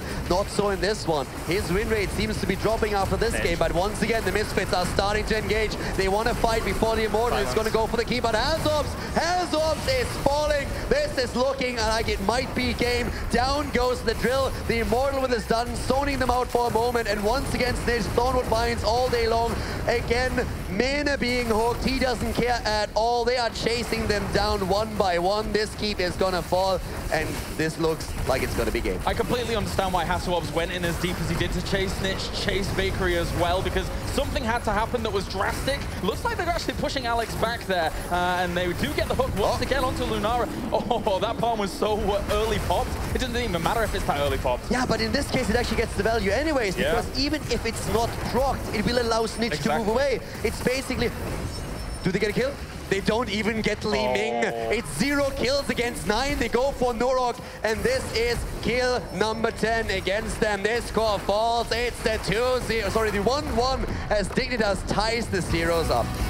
Impressive stuff by Dignitas. Did not let the ball drop at all during that game, but had a blinder of a draft as well, Kaldor. That really set the pace for the entire game. Dominant, absolutely dominant. We've been talking about a potential Thrall as the last pick. It would have given you a bit more engaged potential with the Sundering. Right now, they decided in favor of Arthas. They wanted to have the lockdown. They really hoped for the hook to hit, and it never really worked in a way where they could get the advantage. Dignitas showing that they are strong enough to take down the Misfits, and they stopped that series. They stopped that series of the Misfits 4 games in a row, and Dignitas said, no, this is the end of the line. That being said, it is one of the less meta maps, I would say, if you kind of look at how common the maps are across the board. So Misfits dropping that one, they'll go now back to more common maps, and maybe they'll find a little bit of comfort there. It's going to be interesting to see how the rest of this series goes. Yeah, definitely will. This is going to be absolutely great. We have the tie in the series. It is a best of 5, the grand final. And of course, we are going to get ready for the 3rd map right now. Things are actually looking quite intense here. I like it. And keep in mind, Misfits is not qualified for Gamescom yet, for BlizzCon yet. No, indeed. And if they're able to win this series, of course, they will go on in 2nd place from the Europe region. But even if they do lose, they still have another shot. So they gained themselves that shot via being able to defeat Fnatic just before. You know, for me personally, it's still the question with that one moment where we saw Alex very far out in his Anubarak at the fight for the Immortal at the top, when that palm came in very early. They didn't need to proc it. True. And I really wonder, if they secure the kill there, if they have a 5 versus 4 situation, can they close the gap in experience and maybe finally get that Immortal? Because let's not forget, this was 10-0 in kills, and it was a bit of a snowball. But if you start getting an Immortal with Sylvanas, the damage that you can do, we've seen teams like MVP Black actually annihilate, keeps 8 minutes into the game. Something like this can happen. I mean, I think it was Misfits, aka My Insanity, who had the fastest game in regional history 5:30 on this map. Remember? Because they had that kind of power. So yeah, I completely agree. You saw the snowball there from Dignitas, but it could very easily be a snowball for Misfits if it does go early, strongly in their favor. But I really like what we saw from Dignitas here. What they were able to do was actually to simply force their game onto the opponent, and the constant poke was something that the Misfits couldn't really deal with. The hooks that hit weren't really strong enough to do anything, since the follow-up didn't annihilate the target. It was always the palm of Bakery that was ready, and he knew that it was his job to make sure that no hook target would actually die. I just still that palm on towards Snitch. Sometimes I joke around with Bakery. I'm saying, where are your palms, mate? You seem to have lost it from tournament to tournament. Wow, you never get to play Karazim anymore. What's going on? But then he's like, well, I'll just show you that palm. And I genuinely believed he was going to die. Well, he actually threw apparently a bit of Karazim practice in before the tournament, because that was the saving moment, the saving grace for them. But guys, we are going into game number 2 in just a moment. But before that happens, we're going to hear from the analyst panel what they have to say about game number 2. Thank you very much, Calder and Kalaris. And game number 3, it is going to be indeed. And guys, I got to question one thing. This game did not go well for Misfits, and why did Darkmok not play a melee assassin? I think we go back to the #1 thing that we all talked about on this. It was the lack of that melee assassin, because they went to Arthas. And Dread, I know that we had some words on far as what their strategy was going to be, and they executed exactly that, except it was fairly straightforward what they needed to do. It's because the win condition for Misfits was so limited that it was like, how do you stop this? It was legitimately their entire composition was get the legendary hook, somehow get a kill without Palm being in range, and that is the only way we can win this game. We lose the race, we lose the poke war, and it's not the easiest map to get hard engage on, and their only engage really was that hook. So a lot of it came down, I think, to that last pick on the side of Misfits. And you've got 2 mobile ranged assassins, Liming and Lunara, and they should never be able to get caught by the comp. Yeah.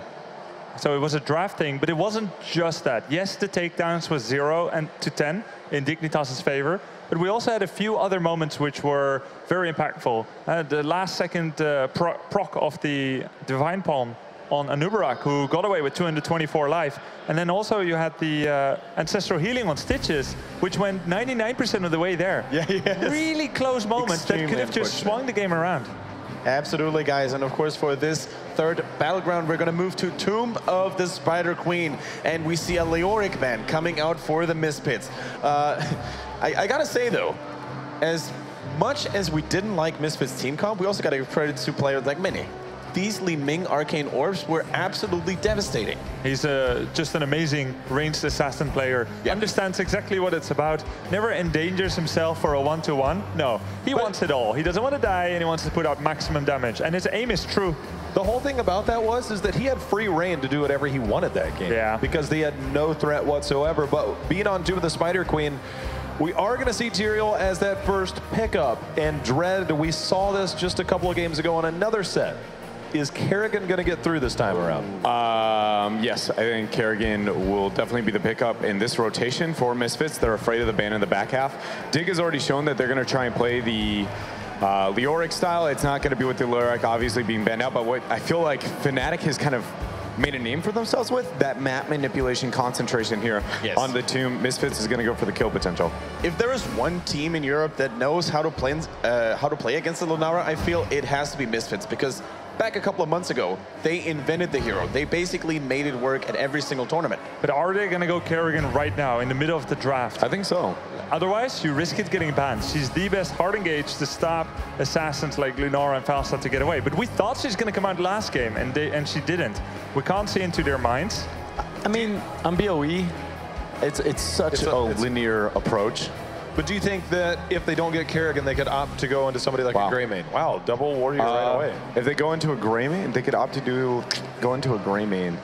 I mean, even last game, the Stitches and the Arthas combination, it didn't have to be a melee assassin. Even if you take Johanna Falling Sword, you've still got a way to close the distance. There are a few other options. Warriors that play kind of like a bruiser assassin. Murden can definitely be one of them to just jump in and close the distance. If he lands his bolt, that's an engage as well. Not as maybe reliable or deadly as Kerrigan, but definitely setting it up. Dread, I got a question for you. I want Butcher. We've so do I, my friend. All right, Tyrael Murden picked up from Misfits. Arthas ban, Leoric ban. They're banning out Dignitas' double warrior. I mean, obviously Stitches is still on here, and it's something they've run before, but they tend to run it with something else. It almost seems like they have a focus on Alex, what we talked about, because that's going to force them to run it maybe a slightly different comp, force JPL onto another melee assassin or something like that. And Dignitas, they're doing the same thing kind of to Hasselhoffs. They're removing Zagara and Tychus.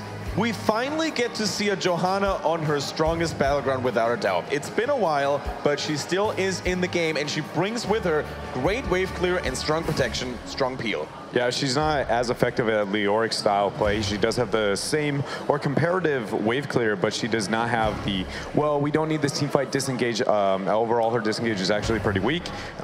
So it will complement their abuse on the map, but she has to have much smarter positioning than the Leoric would. Do you think her really good wave clear makes her a more important pick than an ETC, for example? Yes, when you're approaching the map the same way Dignitas is, they have already, their first 2 picks say, this is how we're going to play the map, deal with it, and that's going to be accenting that style of play. Last pick, probably going to be the solo Tacit for them. Actually, and we've also seen ETC have a lot of trouble going up against Tyrael, because there's always a chance that this mosh pit gets countered by Sanctification, and if he ever goes too far, which is pretty much the only way he's going to get anything done, because he doesn't have a ranged attack, well, then Holy Ground can lock him up. ETC really struggles post-level 16 against Tyrael comps. Still want the Butcher. So cool pick, Johanna. I feel like it's finally time for Kill Boss, and this is a good map for it. They need somebody. I think they need somebody other than the Murden to benefit from Sanctification. You can't... Yeah, and I think they need auto attackers. Yeah, I genuinely...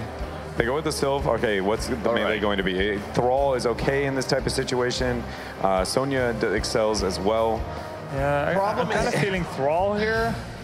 There's not as much threat from Johanna on Thrall. Yes, she can blind him, but... That's about it. Yeah. Sylvanas as a single range DPS source, though. Do you think that's going to be enough? It's unusual. If you have Tyrael, it's enough. It just all comes down to the Sanct being appropriate. Last time they had Sanct, they had struggles just forcing the fight. Now they have the Murden to pair with that. Sylvanas is going to have a really good deny. Any pick that they pick in the last one, I think Thrall is my ideal just because he is going to be baby, but then also the single lane, which they are obviously going to need to worry about. Dignitas is going to be wave clearing everywhere, so maybe getting one lane where they actually have control on the map is going to be something that would be very valuable for them in the early half of the game. And there is no solo laner yet for Misfits that really gets anything done. With the strategy that Dig is going, they don't really ever have a true solo. They just rely on banking on the rest of the map so heavily that they just give up on it and ignore it. I think it's going to be a butcher. Illidan, all right. I don't know like nearly as much. All right, so this is the comp where I always see Illidan struggle. First off, it's Tomb of the Spider Queen. Second off, again, I always stress the fact that you need Illidan and you need him to follow up on somebody else's damage or other distraction. Sylvanas doesn't provide really distraction. She doesn't provide enough damage for Illidan to follow up on, and it allows Illidan to be targeted. They're going into a solo Tassadar here. Yeah, I think we've got this huge two-phase fight strategy for Misfits. They do whatever they do at the beginning, some bolts, some claps, some maybe even a wailing arrow or some fire from Sylvanas. Illidan goes in, he tries to go out. The sanctification, reset, hopefully they heal fully back up with the sanctification to heal, and then they start phase 2 of the fight, where hopefully Dignitas is a bit hurt.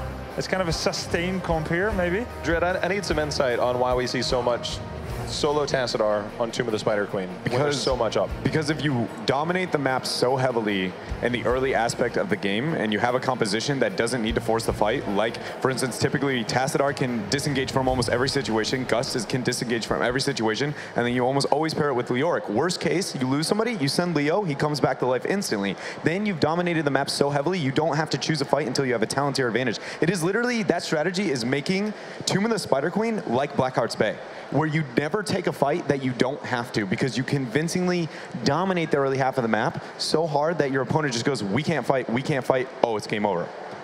All right. Dreadnought definitely dropping some value knowledge bombs here for sure. One thing I want to highlight here, maybe another reason why Tassadar is not a bad pick here. Turiel Sanctification, you know, denies a lot, but not a force wall. So if you have that heavy engage, you throw in the force wall and basically stop the entire plan that Misfits could bring. Yeah, it's true. Like Entomb and Force Wall have certain value against people with Unstoppable or Sanctification. It's the same thing really with Johanna. She has Unstoppable. She can get out of anything, but not out of a Force Wall, even a zombie wall. You know, there's all these things that kind of ignore that. So yeah, it's a pretty good thing to point out here. Definitely some value in that, but yeah, it really revolves around that map control style here for Dignitas. My biggest fear when it comes to the composition of Misfits is they're accepting the team fight focus we saw them pull against Fnatic. Fnatic ran almost identical style of composition, and they said, okay, we're going to kill you and team fight you with the Kerrigan and make up for it with the Sylvanas in the back half of the game. Illidan is their choice this game, not nearly as much early game kill potential, so they'll lose the early game hard, but he doesn't even do well in the 1v1 in most situations, to where I feel like it was a detrimental pick on their half. All right, guys, are you ready for game number 3? Because I know that our casters are, so one more time, give it up for Calder and Kalaris. That's right, time for game number 3 here to see who is going to take the lead and one game away from the ultimate victory. As to the left-hand side, it will be the Misfits here with Nurok on Tyrael, Blumby on Muradin, Darmok on Illidan, Hasuops on Sylvanas, and finally Splendor will be on Rhaegar. And of course, to the right side, we have Team Dignitas. Snitch this time on Falstead. Up at the front, it is JBL on Johanna, and Uburak played once more by Alex the Pro G, and Mene is playing Lunara this time. We find Bakery on Tassadar, and he is going to have that job of being the shield bot in this game, dropping those Qs and making sure that his team is not going to die to that Illidan engage. He'll have the most fun time of his life. All you've got to do, drop the shields, drop the shields, drop the shields. It'll be fun times. But for Splendor on the other side, of course, already going for Lightning Bond, and wow, Illidan battered Assault at level 1. Battered Assault at level 1, that's something that he's going to rely upon. And well, analysts have already talked quite a bit about Illidan on this map. And especially in the beginning of the game, the big problem that you have is that both of those, like the mid lanes or the distance between the two forts is really small. But once you open the map up a little bit, you can actually really get a lot of value out of Illidan. He thrives in the situation, and he's also very good at that solo lane. It's actually one of the heroes that we oftentimes see for the Misfits pick that solo lane and put incredible pressure on this opponent. In this case, he has to deal with Snitch, and Illidan is going to try and make sure that they don't lose out on experience time. Of course, without Immolation, it takes a little bit of the wind out of his sails there, but For now, Tyrael is also threatening down towards the bottom with Sylvanas as well. See if they can get a little bit of a rotation on around. Don't really do too much to Alex, though.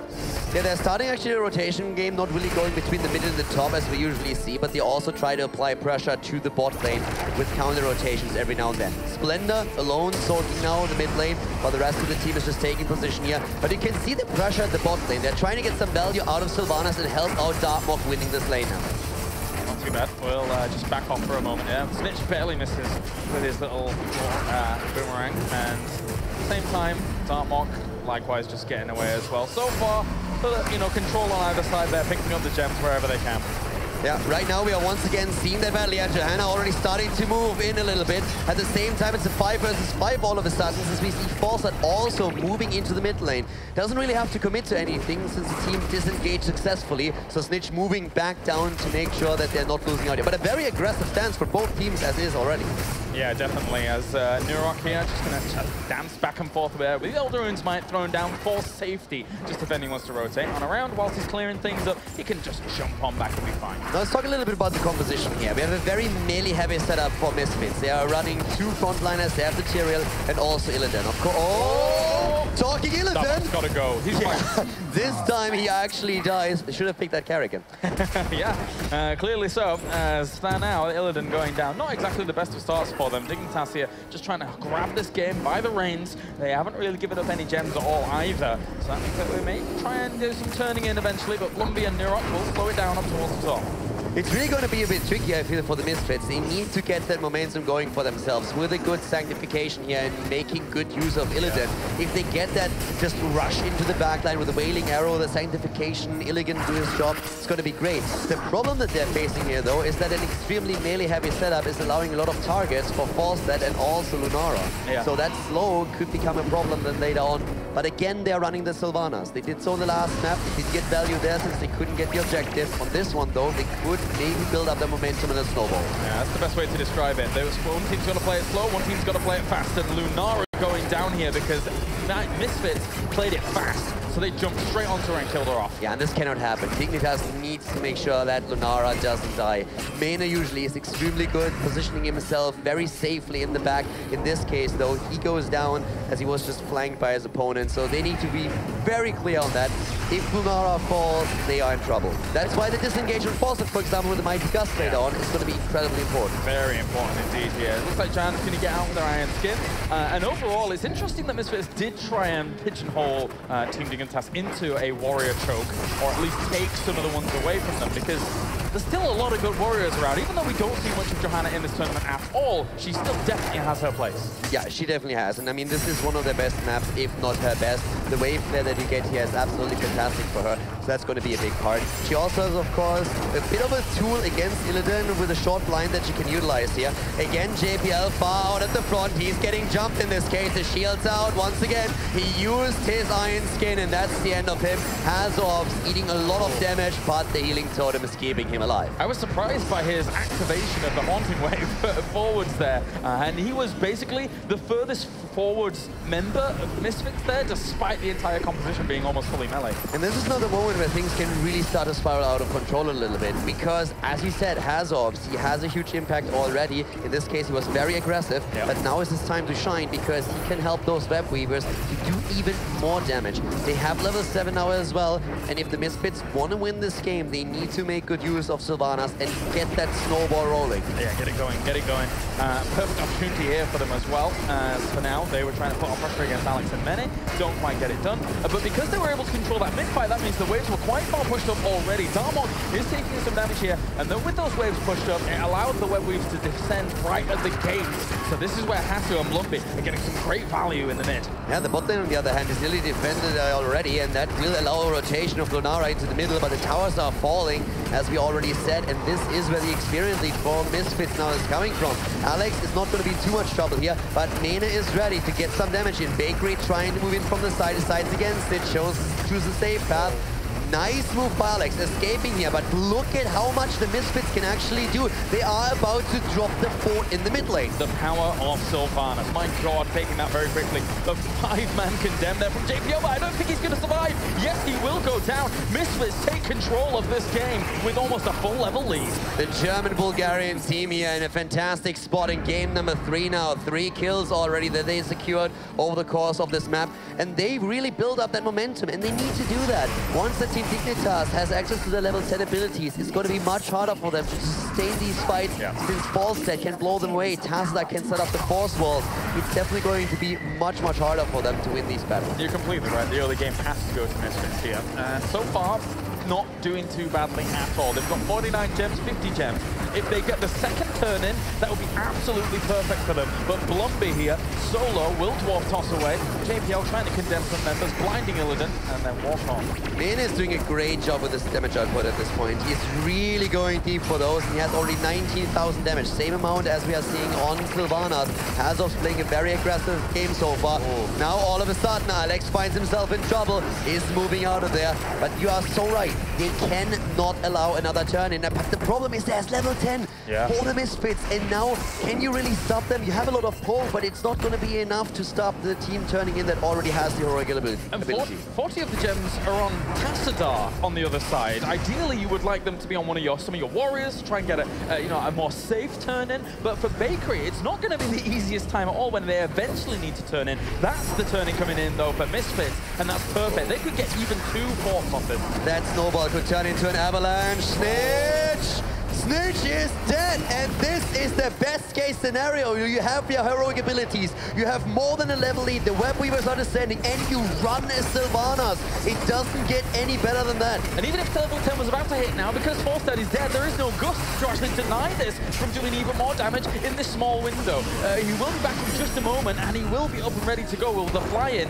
Maybe he can actually Gust up towards the top if they need it later on, but bottom 4 is almost certainly dead. The level 10 is finally there for Dignitas. The Thornwood Mines, they can use those. The Locust Swarm, you have the Mighty Gust available. Can they stop this though? Misfits are trying to turn the snowball into an avalanche. The bot lane has fallen, the mid fort is gone, and they are still pushing in.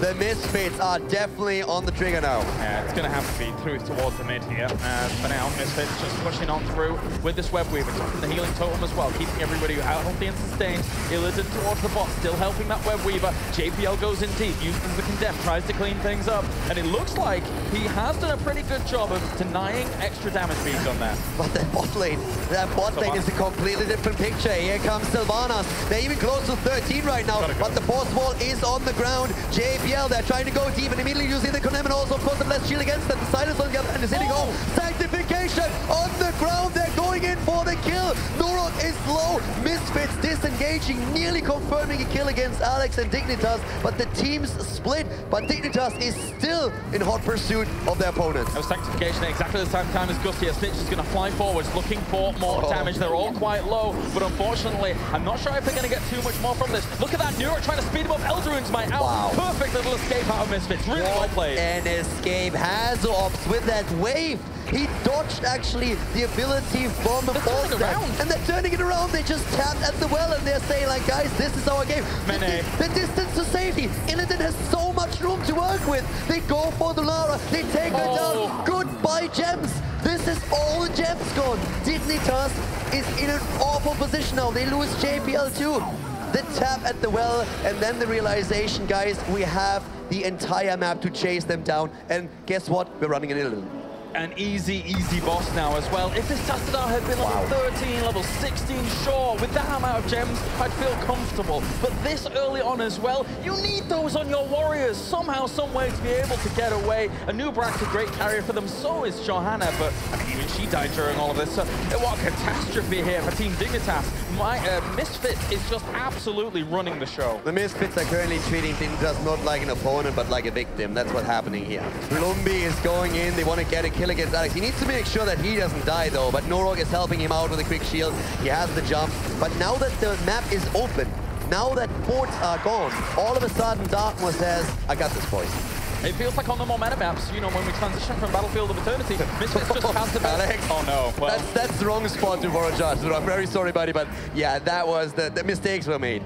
He of course doesn't see it. I mean, he doesn't have vision over there. He just burrow charged into 2 opponents, and they lose the rest of their gems. Yeah, that was out of the frying pan and into the fire, unfortunately for him. Yeah. Not exactly the best of spots at all. But as I said, on the more meta maps, Misfits seem to have the upper edge. Unless we get a crazy map next, like, I don't know, Garden of Terror or something like that for Team Dignitas. I don't know how they're going to gain traction with Misfits looking this good on the meta maps. And they get another wave. Yeah. I mean, this is getting worse and worse for Dignitas. And the way this final so far has gone, the first map, a dominant performance, all of a sudden map number 2, Dignitas comes back, and it's not even close. But right now we have 2 on Spider Queen, and the Misfits are dominating every single aspect of the game. Alex, leave there for now, and that'll be fine. We'll just see him drop the wall there. Will Bakery to make sure that they can't chase on, but the lockdown about to begin once again. Has to orbs here. All he has to do is Haunting Wave away, and he should be fine. He even has Wind Run now at level 13, so he is totally fine when it comes to trying to escape out against this, unless a full lockdown occurs, but I don't think so. You can kiss that keep goodbye. That's never going to survive this push. Already the wall down before the Web Weaver is even in position, and now we are starting that actual siege. Sylvanas again disabling the structures. Blumby zoning up at the front. Maynard trying to see whatever he can do with Lunara, but he needs to be super careful. And there comes the Mighty Gust right now. Guess where Illidan is? He's in the thick of things. He wants the kills. And there's some sanctification as well, keeping them very, very healthy at the same time. JPL as well as Nubrak is going to end up falling if they're not careful, as Darmok ends up going in very thick for this. And so Hatsuops all the while has been shutting down this key. They haven't been taking extra damage for it. They will take it despite the Web Weaver dying off, and they're rotating around to mid. They're just going into the middle. They don't even care. It's not even a safe path. They're just going straight for mid. They want the second keep. A lot of their rogue abilities have already been used. Guess what hasn't been used? Muradin's Avatar and Ancestral Healing Omega. Sustained for them. They kill a Nubarak. They can actually do so much more damage here. If they don't go for core, they will at least take the 13. They have 16 talents, and we don't even have 13 for Dignitas. The sustain is too much here. Even the Ancestral on heal on towards Darmok, they're going to end up taking another one down. Joanna ends up falling. Core is going to be under assault here. And Dignitas, they have a little bit of damage left, but it's not going to be enough. The easy camp is pushing on. That's going to be another kill secured here. And Misfits are 1 game away from winning the tournament and 1 game away from qualifying for BlizzCon. Not even close. They go in and they take them down. What a fight by the Misfits here. Great performance. They had to win it early. We've been talking about it, and then snowball it perfectly. It's the unstoppable avalanche that is the Misfits, and they destroy Dignitas on map number 3. Wasn't even close. The Misfits here are able to take such a massive performance here on Tomb of the Spider Queen, and those boys on screen are quaking in their boots. Darmok dying once to give them a bit of hope, and then they took it away. And that was just brutal. 11 kills against 1, and we had a 4, actually at times we had a 5-level difference between these 2 teams, a double talent lead on the side of the Misfits. You can't be more dominant than that. Literally nothing that they could do about it, unfortunately, here for Team Dignitas.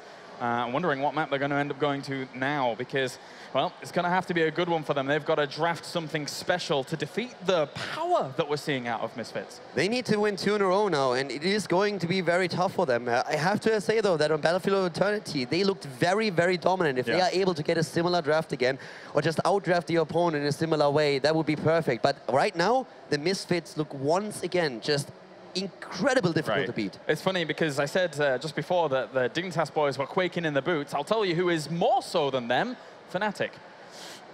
Yeah, Fnatic is watching this, and they need Dignitas to win to have a chance to go to BlizzCon. But, well, of course, our panel is ready to talk about game number 3 before we are going to head into the potential last map of this grand final. So back to Kendrick and the boys. Thank you very much, Kaldor, and wow, Misfits are back. It's a little bit weird to see because normally we expect like super clutch games, but game 2 and 3 were very one-sided. I mean, they went from being down 0-2 to Fnatic to completely dominating all but 1 game. I mean, it just seems like they found their groove, and they're really starting to come in and showing why they should be #1 and why they were #1 in the last regional. Or the regional before that in summer. Yeah, they went from the first 2 games of today looking mediocre at best to suddenly being once again Misfits, being Hasselhoff, Splendor, and so on. And what a wonderful game. 4-level lead almost, it was just about. And how do you think that worked, Dreadnought, Illidan, Yeah, I doubted the Illidan pick. What I think was the most impressive part was that JoJo was not good enough to replace the Leoric. Yeah. She died 3 times in the laning phase, and that composition is built to manipulate the map and then have such a big lead that you don't have to deal with it. Somehow, Murden was enough to get kill potential on the Johanna, which snowballed the map the other direction, and Dignitas comp had no way to deal with that lead that they had against them. Because again, their comp was built to win the early game, and it did anything but that. So now we know why we haven't seen Johanna yet, maybe. Right. Moving on into the next draft. We see Infernal Shrines as the battleground logged in. And guys, once again, to briefly touch upon that last game, did you see that Sanctification when it blocked the Mighty Gust? Yeah, it was legendary. Absolutely beautiful. Not going to happen this time. Yeah, not going to happen this time. Tyrael being banned. It made it a very smart first ban by Misfits for that battleground Leoric. Now, Yes. of course, moving to a different strategy again. It's Infernal Shrines. We saw Kerrigan coming out here before, now and then. And there we go, yeah.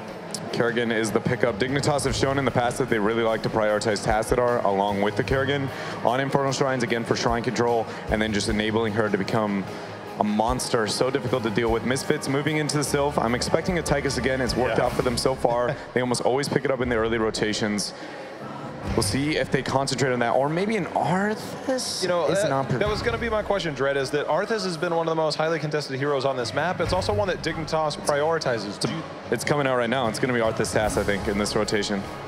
It's going to give them even more shrine threat. Maybe not the Arthas. I think Tess, Rhaegar, okay, higher prio. I think that's actually a better adjustment. Just considering their past, they have adored Tassadar here.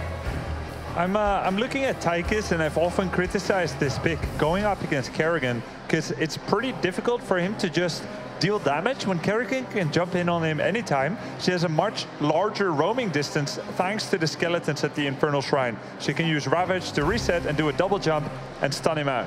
Okay, guys, here's one thing I want to throw in. This is crazy. This is looking really good for Dignitas, don't get me wrong, but on the sides of Misfit, on Infernal Shrines, we have Bloomby, and I think a Diablo might actually be very nice to deal with a Kerrigan. He can throw her off, he can stun her with an Apocalypse later on, potentially. What do you think of that? I mean... I'm worried for a Tychus here against Kerry still. Like, even, yeah, you can put Diablo in front of it, but she can just kind of jump over it. Yeah, that's, I think, Grubby hit it on the head there, is the fact that you're able to move around so freely with Kerrigan in there. It makes it tough. It's not impossible.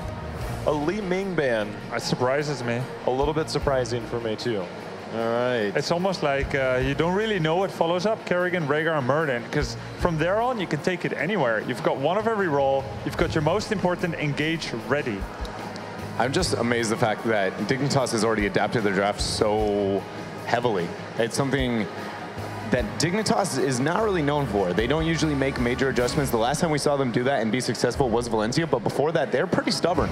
They show exactly what they want the entire time, and if it doesn't work, it just doesn't work for them. So I can't tell if this is panic or they've got this under control. They have it calculated. They know where they're going to be moving with this. I feel like right now is the opportunity for them to go ahead and take their warrior and support and possibly look to see what they need to come in at the last pick.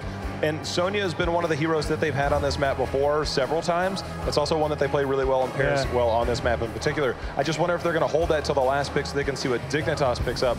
Obviously, I think Sonya helps pair a little bit to challenge the front line, especially if you can get the stuns there with the Nubarak. I don't think you need Sonya yet because it doesn't look like it will fit in Dignitas' draft. But it is definitely a good choice, I think.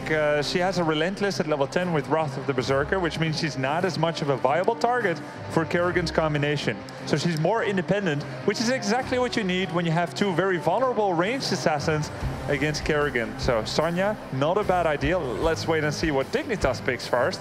As we said, there's almost any option that can come out here. Probably one ranged assassin at least, maybe two. Kael'thas, where are you? Lunara. Yeah, Kael'thas would actually be pretty damn good here. Of course, Anubarak is a dampened magic warrior. Yeah. So auto attackers could be nice. Not throwing everything on magical damage. Kael'thas a little bit fits into that. It could be a melee set. No, not another melee They already have this was exact. It could be Greymane actually. KT. Why do they go for the KT? All right. Does this lend a little bit more towards Sonya or Thrall to have a little bit more engaged to try and reach that when it becomes necessary? I think if it's going to be anything, it would be this Sonya. I think Sonya but too. I'm not as convinced with the Sonya pick. I would like to see somebody with shrine control and also kill potential. I almost want to say the Arthas, but I'm going to stick with my Diablo. Diablo would be good in this situation. He just needs to make sure that he gets under the back line. It makes a new Barak have to be a little bit more careful because he will be the only one with kill potential on the back line. But it also is a really good counter engage if Kerrigan decides to move under the back line. If you have a Lightning Breath or an APOC, it could be a solid response. I would like to see Lightning Breath in that situation. Whoa. There it is. You nailed it. Kendrick. The prophet himself. Nice. Dropping my pen, and I've never felt so proud on a panel before. I'm just kidding. No, but Diablo makes a lot of sense. I mean, as you pointed out, Dredd, the shrine control that he brings to the table, not only because of his Fire Devil, but also because of his AoE heroic abilities, is just really, really strong. It's just going to be rough for them in the early stages of the game. Kerrigan provides more kill potential than the Diablo. Uther with a follow-up stun onto a target's going to be awesome, along with Tychus ripping into them, but Rhaegar should be able to get him out of that situation with the Murden and Kel'Thas kill potential as well. So I just feel like as long as they wait that out, and that's typically where you see Diablo thrive as well.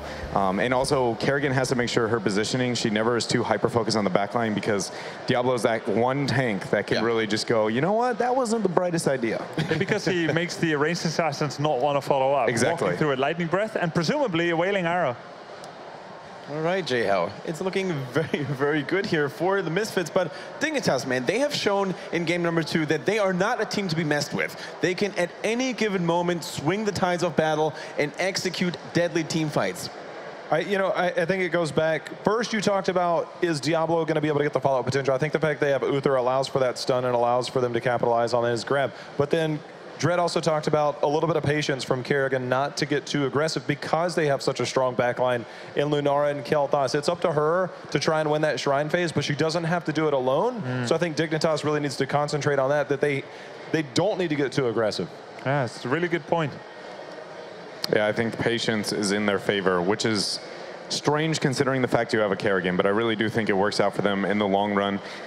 Whoever plays the early game the smartest, I mean, this sounds very general, but with the Kerrigan and Diablo, I think the momentum can swing very heavily in one team's favor, specifically with Misfits, largely because the Sylvanas is going to be on their side. They have a lot of siege, and specifically Lunara is not going to have that much siege potential until she gets into that Nature's Calling half. So if the first shrine, which is going to happen in the 4 to 5 range, goes through and we see convincing win for Diablo, I really do think that Misfits could have an awesome game. All right, guys, we have the game ready, and it's going to go to Infernal Shrines here for the grand finals between Misfits and Dignitas. One more victory for Misfits could mean that they go to BlizzCon. So, casters, take it away.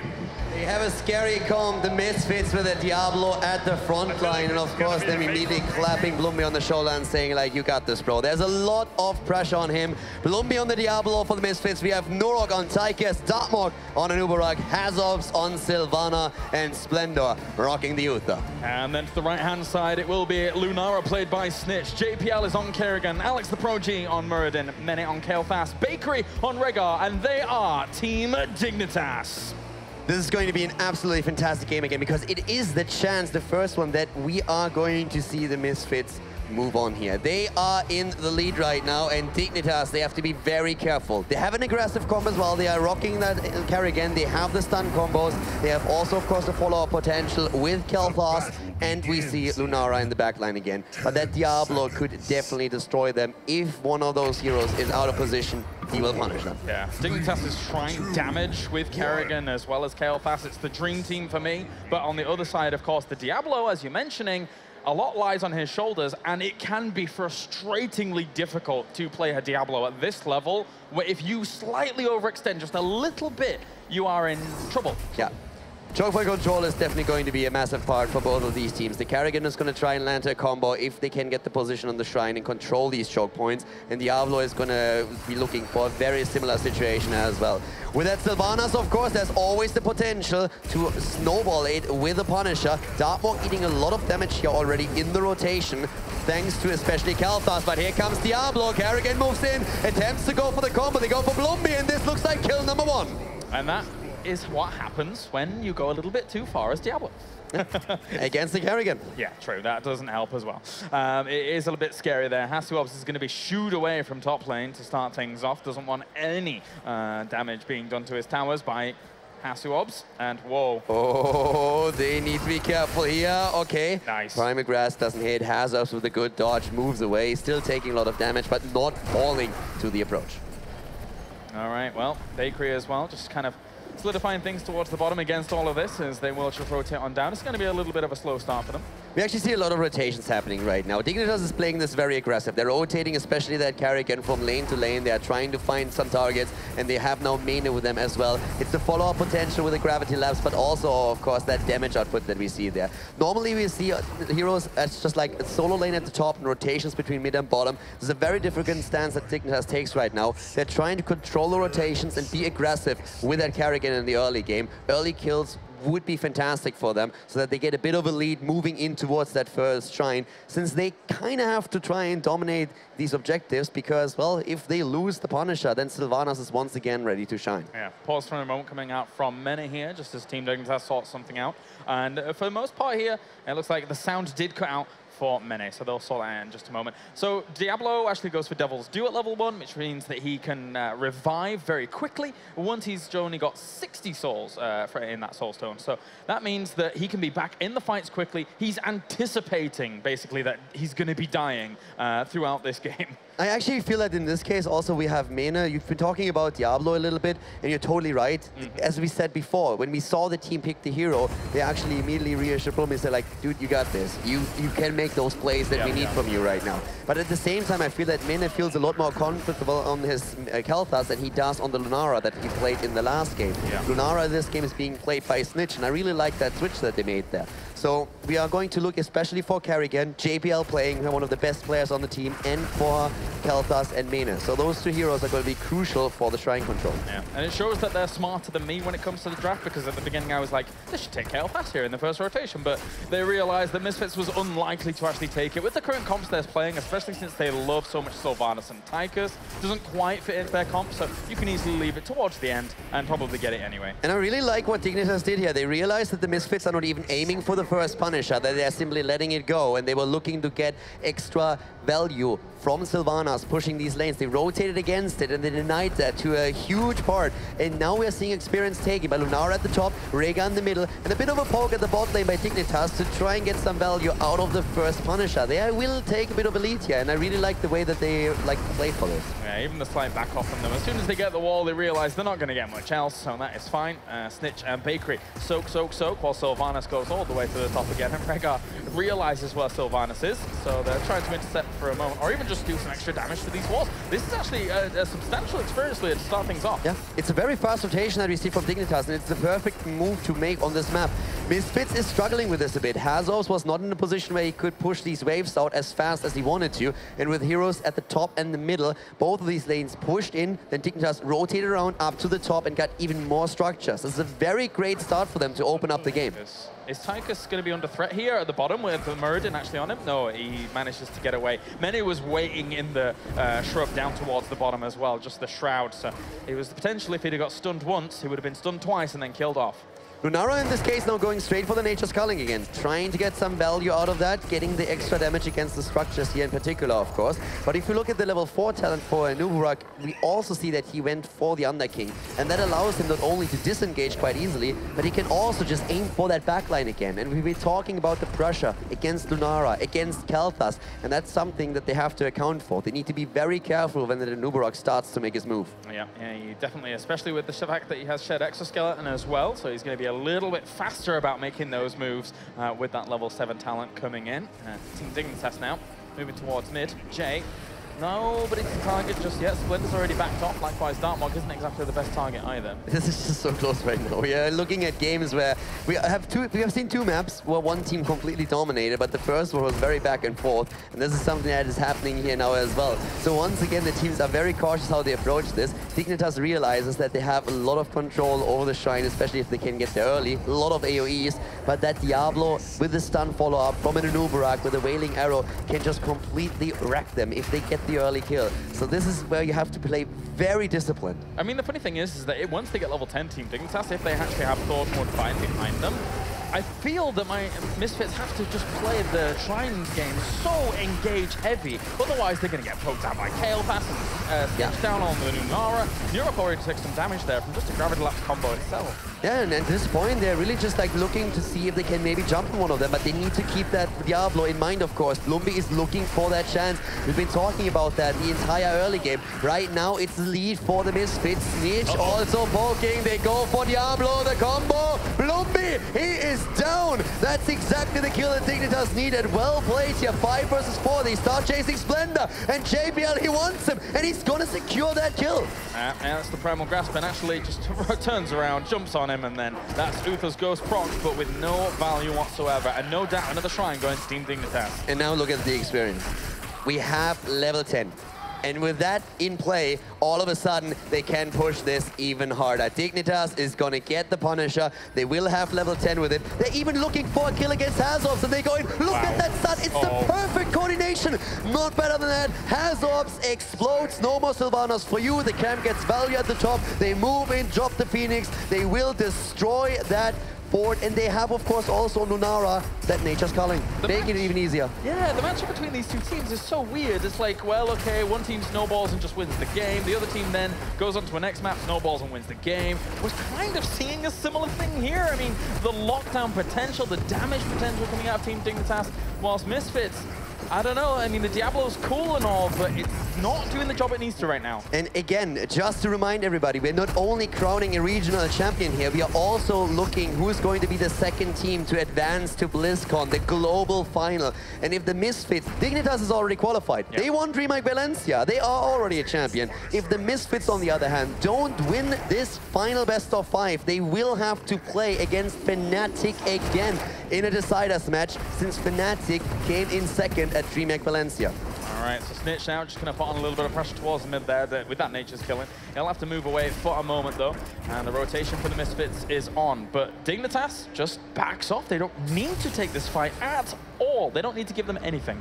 And think about it, with the fort at the mid and the top lost, with already the well at the bot lane destroyed, whenever there's another shrine spawning right now, Dignitas can pre-tap on the well, or they can, in the middle of the fight, move back, get a bit of sustain, go back into the fight again. They have a massive, massive positional lead in this match. Oh, definitely. The wells that you're mentioning alone are just actually catastrophic for Misfits going into a fight. They need to win it hard and fast, or they end up with no wells themselves to tap against the shrines. And then where did the last shrine spawn?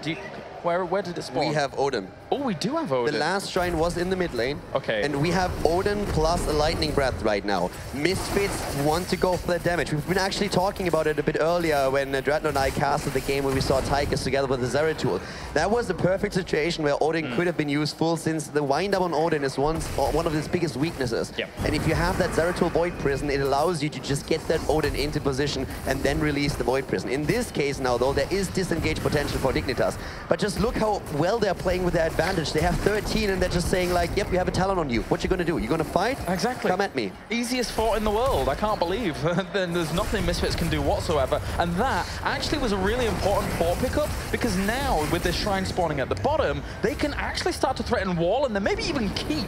Yeah, perfectly right. Taking this out with the shrine spawning at the bot lane right now opens up the path to the keep, the last one that was available. And look at that stance of Alex, all the way at the front. They are trying to see when they can engage here. They have a talent advantage, and Misfits feels pressured. They're looking at this, they're saying, guys, we need to fight. We don't have the 13 talent, but what else are we going to do? At some point, we have to bite the bullet, and they're trying to make the play now. And they're going to try indeed. I think if this was Hasselhoff playing the Tychus, he may have gone drill, but the Odin's going to actually get popped here. The Mega end up going in for this fight. Dignitas can disengage for this for a moment, but if they do disengage, that means Odin will have free reign over this position. Of course, with KO Fast kind of dropping in from here and there. And there goes the Lightning Breath as well. And that is going to be the Ancestral Heal going on towards JPL. Diablo goes down very, very quickly. There's the shield onto Nubarak at the front, but he's going to get taken down as well. Dignitas just rolls over Misfits. Not even close. Norok is on the run. You can run, but you can't hide. He is going to fall as well. They are trying to make it a quad kill. Splendor is slowed down. Snitch is in hot pursuit, and Mena is just looking so much stronger on Kalthas than he looked on Lunara in the last game. What a performance here once once again. It's 8 kills against 0. They're going to take another Punisher. They are 2 levels ahead already. Dignitas, again, dominant. And they're in 0 rush to take that temple, that shrine even, I should say, because what need? They can't race against it. They know they're guaranteed to get it. Likewise, so does Misfits. They're trying to consolidate their losses elsewhere, take the hard camp, try and push out other lanes, because now they know there's the potential, or even almost the guarantee that they do lose this keep. This is Dignitas' game to lose. Yeah, yeah. Dignitas, if they overstay, if they overextend, if they get too greedy, then Misfits can punish them. But if they continue with that safe play that we've seen from them in these situations, then Dignitas is going to emerge victorious from this match. Right now, the only question is, are they making a mistake that Misfits can capitalize on, or are they going to play it safe and win this game? They go through the wall, they go for the keep, and as you said, Kalaris, this one is going to fall. Yeah, no doubt here. Commandeer Odin's already been popped by Nurok as well, looking to lay down some damage on towards Alex and JPL. Combo on towards Diablo there, but he does get unstoppable, as he was made cleansed by that as well. And Alex even just soaking some of the damage as well. Darkmont trying to do something at the front with the Locust already popped, but Nurok's very low anyway there. Alex was going on towards him, but he's going to get a Hasu, try and bring him down, made him vulnerable. He gets out of there. Dignitas is quite low at the moment. I don't know what impresses me more, the gravity lapses of Mena or that save on Sylvanas, but it doesn't even matter. Diablo is down, the keep is gone. 9 kills against 0. We have 13 talents on the board for Misfits. But guess what? Dignitas is on level 16, and they have a 3-level lead, a talent lead, and total control over the map. The one saving grace, I suppose, for Misfits is the fact that they put on a lot of pressure against top 4 because of that hard camp. But even that isn't really enough. Congratulations, you nearly killed a 4 of your opponent. Well, you just lost your first keep and you don't have a 4 anymore on the map. I told you 2 days ago I'm a glass half full kind of guy, all right? It is insane. Like, I mean, look, think about how we went into this series. Dignitas saying, yes, we have a horrible track record against the Misfits. The Misfits being super confident. We heard a lot of people saying that this would be an easy 3-0. This looks very, very not being a 3-0. Yeah. Right now, we have such a massive lead in this game for Dignitas. They would have to go AFK, I feel, here for a couple of minutes in order to lose this one. They really need to. The only way for Misfits to come back is if Dignitas really makes a massive blunder and the Misfits punish them hard for it. Dignitas has notoriously been very good on this map. I mean, not even when they've got their picks, but I'm thinking back to their finals in the previous regional when they were on this map. They just looked dominant against, well, not dominant against Fnatic, but there was still a very strong showing from them. Darkmont manages to get away, and actually that's a lot of damage on Alex there. He does have given the axe at 16, so no extra sustain from him other than the healing static at 13. JPL jumping in again. I mean, the one thing that really is going for Misfits is that they still have the Sylvanas. It's the comeback hero. It's really the hero that allows you to start a comeback once that you win a fight. If they can stall this out a bit longer until they are 16, maybe take one fight on even talents, they might be able to get back into this. But they will lose another keep on the way there if they give up that Punisher. So they have a choice to make. Do we attack into a level 16 talent advantage of our opponent, or do we sacrifice a keep, wait for the even talents, and try to win that one fight that will allow us to use Sylvanas to kind of snowball a bit against our opponent and close the gap? Not exactly easy here for Misfits to find any position on the shrine at all, as JPL and Snitch and Mene are just waiting already in great spots. JPL just going to bounce back and forth against some of these monsters, and at least they're getting a few on their side, but it's really all up to when the fight is going to go down. Does Blumby want to try and charge in against one of these members? But even when he does, Ancestral Heal is available to help him out. Mena once again dropping the Phoenix. The combo of Carrigan doesn't hit. That's on cooldown now. Here comes immediately the Breath of Fire, already using that Lightning Breath here, and the kill against Diablo. Once again, he's just not even existing in these fights. There comes the Odin. Guess what? That doesn't do a thing. Goodbye. The silence has hit, but doesn't matter. It's another triple kill. Diablo, thanks to his stacks, is already back, but HotS is not so lucky. 40 seconds until we see him back in the game, and on that point, we might already have the GG. JPL before level 13 had his Eviscerate, and that makes him able to jump so far forwards, engage so far into good positions there, be able to blow up targets very quickly once any engagement goes off in the close vicinity towards him. And now they're just going to rotate around onto Core. They're not even going for Punisher. They don't care. They know that they've got this in the bag. They're going to tie it up here in the second European Regional for Fall and move this on to a Game 5 to determine who is going to be our Europe champion. Dignitas is murdering the Misfits on map number 4. 13 kills to 0. Absolutely no chance whatsoever for the Misfits, and Dignitas, they bring this into a 5th map. This is all that we could hope for, and as you said before, we're not the only ones that are absolutely like looking at these games and being excited about them. Fnatic is still watching, and they getting their hopes up again, because if Dignitas crowns themselves the champion again at the 2nd regional final, then we are going to see that rematch between the Misfits and Fnatic to fight for the last spot at BlizzCon. Yes, we are. Kaldor, every single map has been a murder. One way or another, it was My Insanity, Dignitas, My Insanity, and now Dignitas here. So I can't wait to see what map we're going to... If we're on Towers of Doom as the final map, I'll just... that'll be the cream, look at the absolute cream on top of my cake. That would be very nice. But overall, down to the very, very wire here. Misfits is so hungry for this. They don't want to play another series. Just find out if they go to BlizzCon, of all things, the absolute pinnacle of Heroes play. Yeah, think about what would happen if they actually have to play the match against Fnatic. It would be 3 series in a row that they have to play. And that is something that is now in the back of the head and that they have to think about. But of course, before we head into that final map of the grand final, we are going to hear from our analysts what they think what happened here on map number 4. I'm not sure about that Tychus here, guys. I mean, the Odin. That's a good choice. I was saying before that if you are Tychus against Kerrigan, for example, if you pick Tychus first and then someone takes Kerrigan, you should take Odin because you increase the distance. It's not that you do a lot more DPS. I haven't done the exact numbers, but you gain a lot of range. It's a good choice, but it's still coping in a bad situation. And you know what? Tychus was picked into Kerrigan, which I still truly do believe is a mistake. All right, and Dred, we talked a little bit during that match, and we had a little bit of a discussion about one warrior comms versus double warrior comms. Yeah, so in North America, about, I believe it was 4 out of 17 games with double warrior won. Against no double warrior. Yeah, it just had terrible results across the board. And it seems like, I thought coming into this tournament that double warrior was actually going to really thrive, but it seems like every single double warrior has struggled every time against a melee assassin style composition. And the only ones that hasn't felt like it would be like the Wombo ones, right? Like the Wombo compositions that we saw, like Dignitas running the Zeratul Jaina. It wasn't a double warrior, but when it's a Wombo combo, you can expect if you don't get the Wombo, you're going to fail the combo. So I would like to see moving into the next game, neither team worry about this double warrior anymore. Focus on the melees because they are dominating these games. Yeah, the whole thing I think that we talked about, or at least that I know I was trying to talk about, was in that last pick. We talked about the possibility of Sonya, you and I did, Grubby, and then we talked about could it be somebody like Thorold. They went into Diablo, which fits into that double warrior comp, and it provided almost no engagement, no threat to the back line, and it seemed like they thrived with that. Lunara and KT, whenever it came time, they were able to poke. And it just seemed like the Battlefield of Eternity game.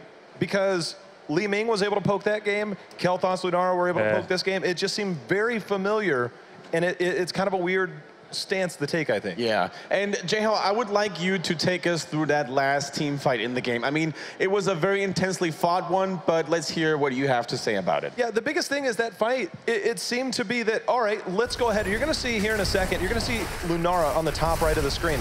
Anubarak's going to go all the way in. They realize they have the commitment because the Phoenix goes out. I think we're going to have a lightning breath right here. It's getting no damage. She has to turn. They turn, but they have nobody to follow up and engage. So they just instantly collapse onto Blumby, and you saw the assault there, and the minute they're able to attack, there was nobody to follow up on any of that. The lightning breath and the charge by Anubarak, they were basically isolated. You talked about the extra distance on Odin, but it was so far across that entire playing field that he was basically isolated out by the threat of Kerrigan. It's funny because as soon as that Phoenix came out, everyone started separating, and Anubarak was just like, I'm not staying in this Phoenix, but I'm going that way. And anytime you're a ranged assassin, you have to follow through the Phoenix. It's like a monk on hot calls, except you haven't had the discipline to train. He's like, I don't know if I should go through that. And then Odin, did indeed get isolated.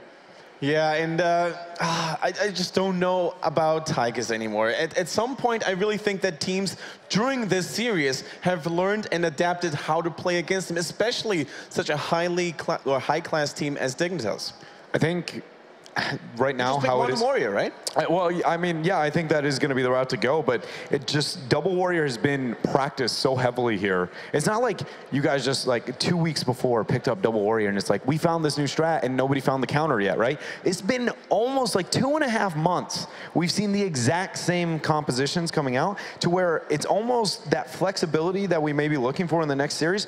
They just go, we haven't even looked at anything else, right? It has legitimately been almost in the European blood, it feels like at this point. But even you were surprised that Dignitas is now shifting gears and going to a Kerrigan single warrior. They're like, are they adapting? Are they panicking? It looks like it truly is an adaptation because they are the #1 proponent of Double Warrior in these last 2.5 months in Europe. The thing about that is that Misfits banned out a lot of warriors. Yes.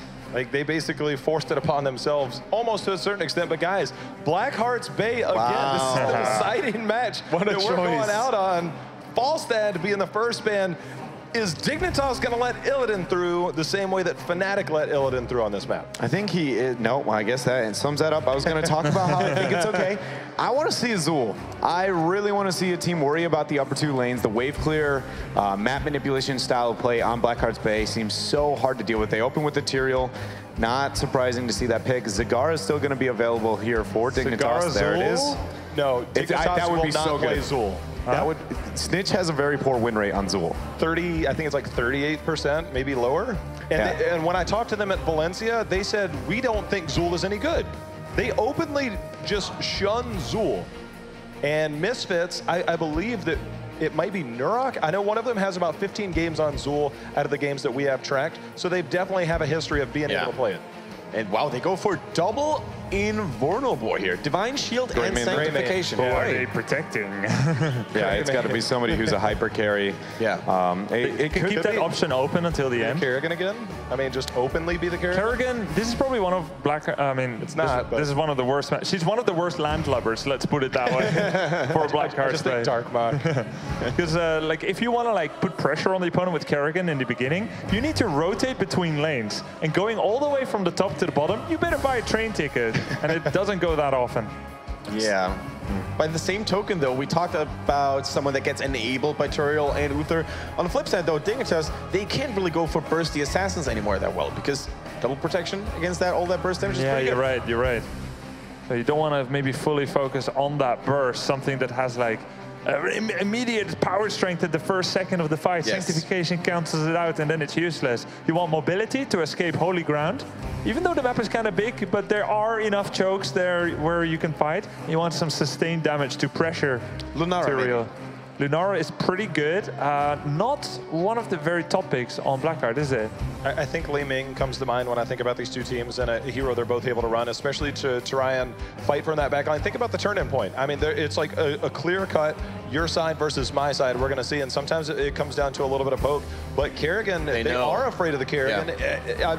If they ban out Kerrigan and let the Grey Mane through, that could be scary. So each team also needs someone who can jungle by themselves, do the mercenary camps. Rhaegar can kind of do that. Actually, Zagara can do it as well. Sylvanas can do it. They kind of already have that. Yeah.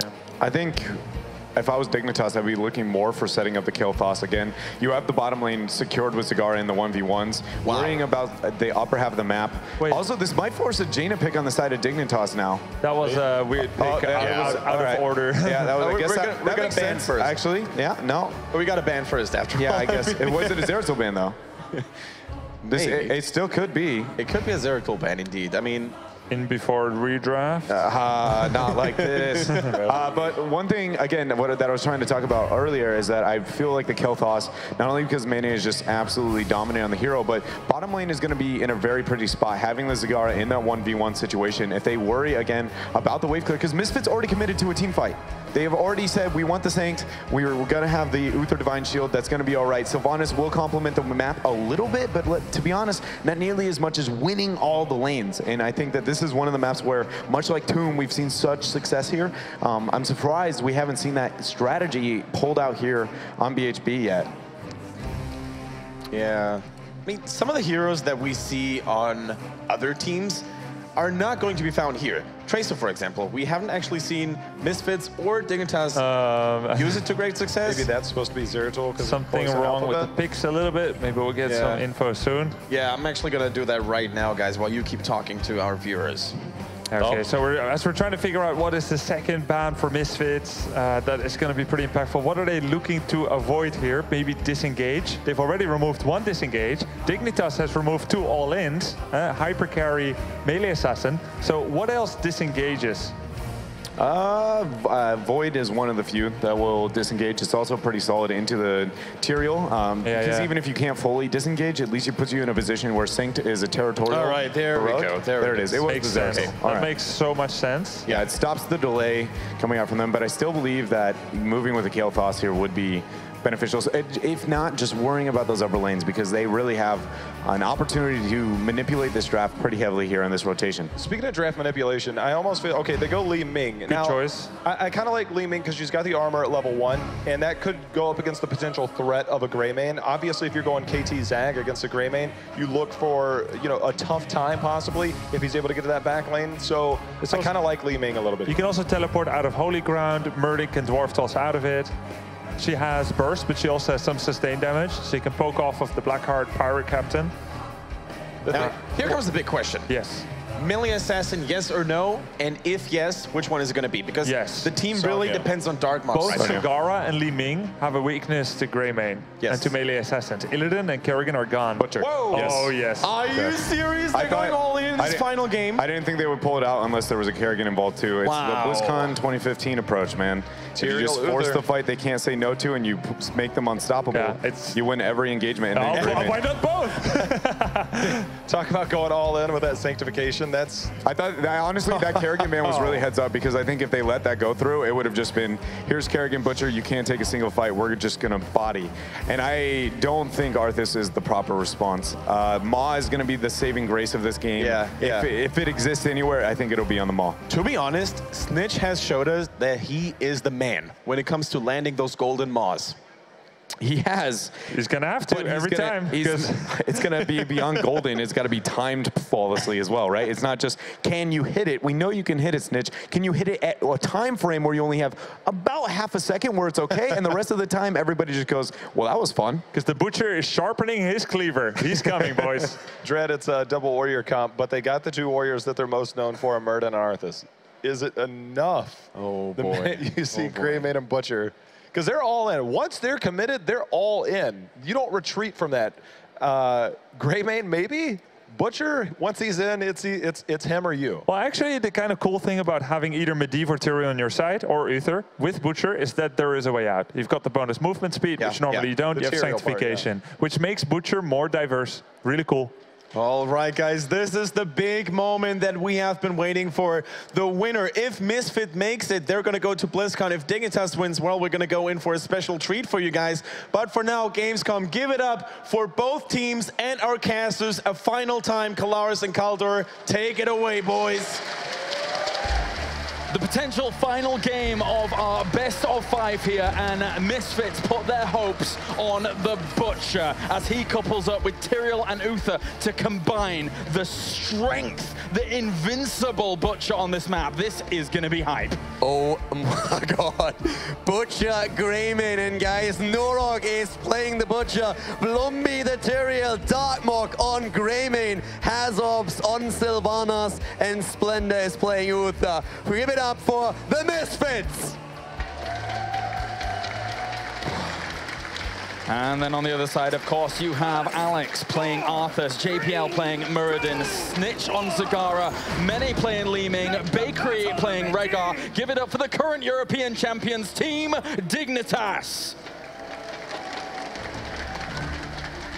A Butcher Greymane combo supported by a Divine Shield and a Sanctification. Talking about a pain train. What a thing to bring out on the last map. I can't believe. Unbelievable. They risk everything here. Yep. They risk everything with this draft, but if this is going to snowball, it's going to snowball into oblivion. I mean, you have against you the Muradin, Arthurs. You have strong heroes against you and the more that the analysts talked about as well. But this could go, I mean, this could go either way. But if there's any momentum building up for the Misfits, I don't know how you can stand that pressure at this point if you're Dignitas. I wouldn't want to be Bakery in this game. Let's be honest, I wouldn't want to be Bakery. You're a Regar, you can't cleanse yourself, you can't Ancestral heal yourself. Please just be a Bakery, just be safe somehow, some way. I wouldn't want to be anybody on that team. Like, okay. Seriously, you're standing there and all of a sudden, oh, fresh meat. And that guy charges in, and you think, okay, maybe you can stop him. Divine Shield hits, Sanctifications on the ground, and like, well, maybe not, and everything just dies. Yeah, the crowning glory of all of this is going to be at level 16 when they have Holy Ground, and then oh boy, you just don't even walk away. Don't make it worse, please. This is going to be such an intense game here between the two, and I mean, we already see both teams holding coins, but Dignitas actually taking 8 coins already. This is a map where you can play around your opponent. This might be their game plan. They have also a great draft. Let's not forget about it. They have a strong front line, and this is their front line. This is what they played in Valencia. That's true, and I guess if there's any map you're going to try and stay away from your opponents on and just play the PvE game, especially when it comes against a comp that you want to just play the PvE game on. Look at this, look at that ball. 50-50. Uh-oh, Alex. Oh, the Butcher's going for Alex. Columbia and Norok are not able to secure the kill. 50-50. I agree. I have no idea what's going to happen here. Is this the poll rigged?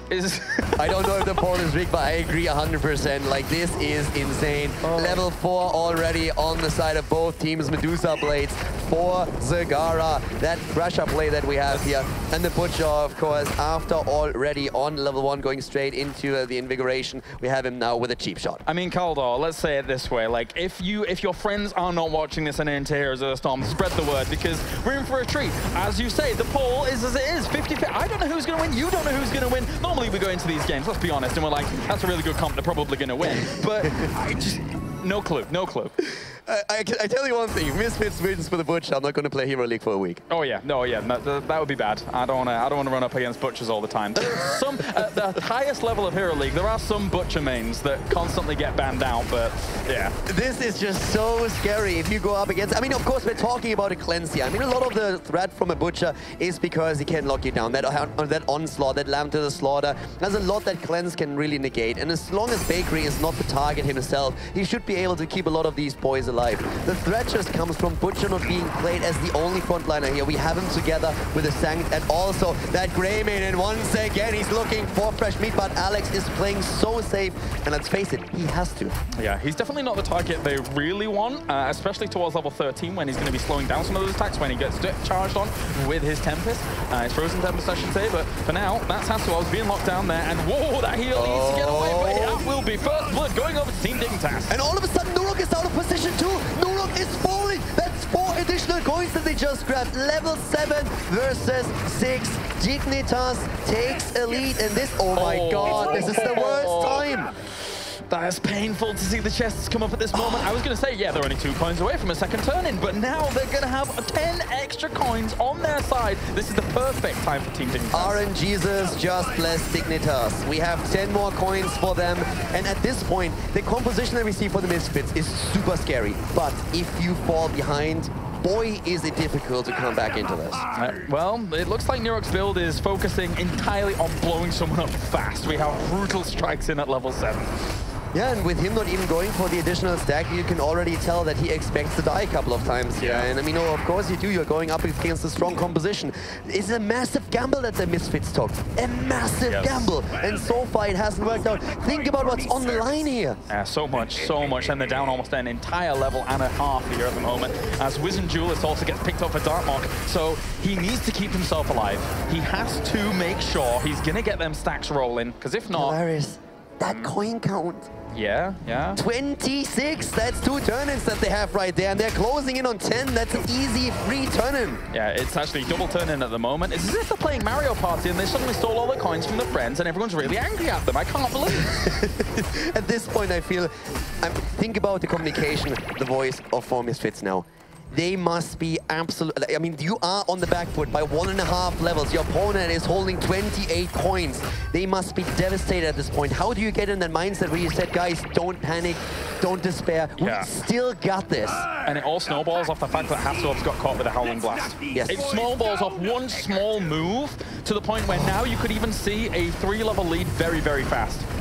Yeah, and right now this is disastrous. They took such a big gamble. This is not a comp where they just said like, well, let's YOLO it a little bit. Yeah. You are in the 5th game of the grand final at the 2nd regional for Europe. You are 1 map win away from going to BlizzCon, and then you put all your cards down. You get the Butcher, you get the Grave, and you say, guys, we need to snowball this, and it turns against them. Right now, Dignitas with a massive, massive lead, and they get turn in after turn and coin after coin. Misfits, they need 10 before that happens, they have no chance here. Yeah, it's going to be very, very devastating if they don't. The funny thing is that really it's not actually the Butcher's fault at the moment why they're behind, but now it's going to be up to the Butcher moving forward past that level 10. They need to take a fight before 13, surely, otherwise this is just going to get way out of control. Once they have the heroics, there is so much potential here. Divine Shield on the Butcher, Sanctification for the melee front, the Wailing Arrow in the back. They want to get another turn in, by the way, before the 10 is there, but Misfits, they deny it. Great play here by Blumby, and this is where the heroics are in play.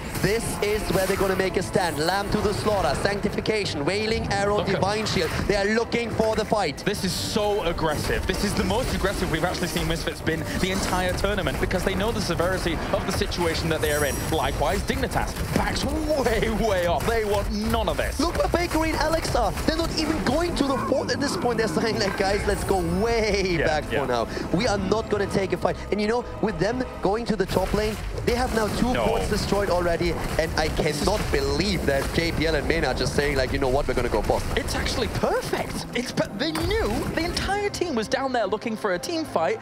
Rhaegar rotates up. There's no way they could even get there now in time, but they didn't even anticipate this move coming out from them. It's still so crazy for me to see this, but of course you're right. They know the position, they know their time frame, and Alex even gets a chest. 13 is there, the boss is taken. This is crazy. The only thing that my Misfits need to do is make sure they don't lose keeps. If they don't lose keeps, they can still stay in this game. But boss is threatening. They'll probably clean it up before the keep dies off. But now they need to clean it up and then get back to a situation where they can deny maybe some more coins or another turn in from things. Sylvana. Oh, okay, jumps away. Oh, if they can deny that wave for Hazu. They invaded hard, and they want to go for structure. Great move by Dignitas. The more structures you take down without the help of the objective, the better their turn-ins become. And this is fantastic for Dignitas. Exactly. I mean, if they take this wall, they really don't need any damage on keep. You take the wall, you move away. You go to mid maybe if you find a window of opportunity. You take the wall, you move away, because as you say, those shots far more valuable on a keep than a wall. Look at these talents. Immediately Zagara with a spell shield. We have at the same time now also Rhaegar with the earth shield. He knows that he only has to keep the main target alive. If he does that, then it's all still good. The Trail of Frost has been taken. Muradin with a survivability. So much has been lost to the Misfits already. They are not out of this yet, though. They need that fight. They want that team fight with a level 10 ability, and they're looking for it here at the turning point. Yeah, we can't emphasize enough how far back Misfits are at the moment, but Butcher lurking on the wings. They already knew he was there, though. They pinged him, sent a Baneling forward to try and spot exactly where he was. Misfits want a fight. Dignitas probably not going to give them a fight. They have 24 coins.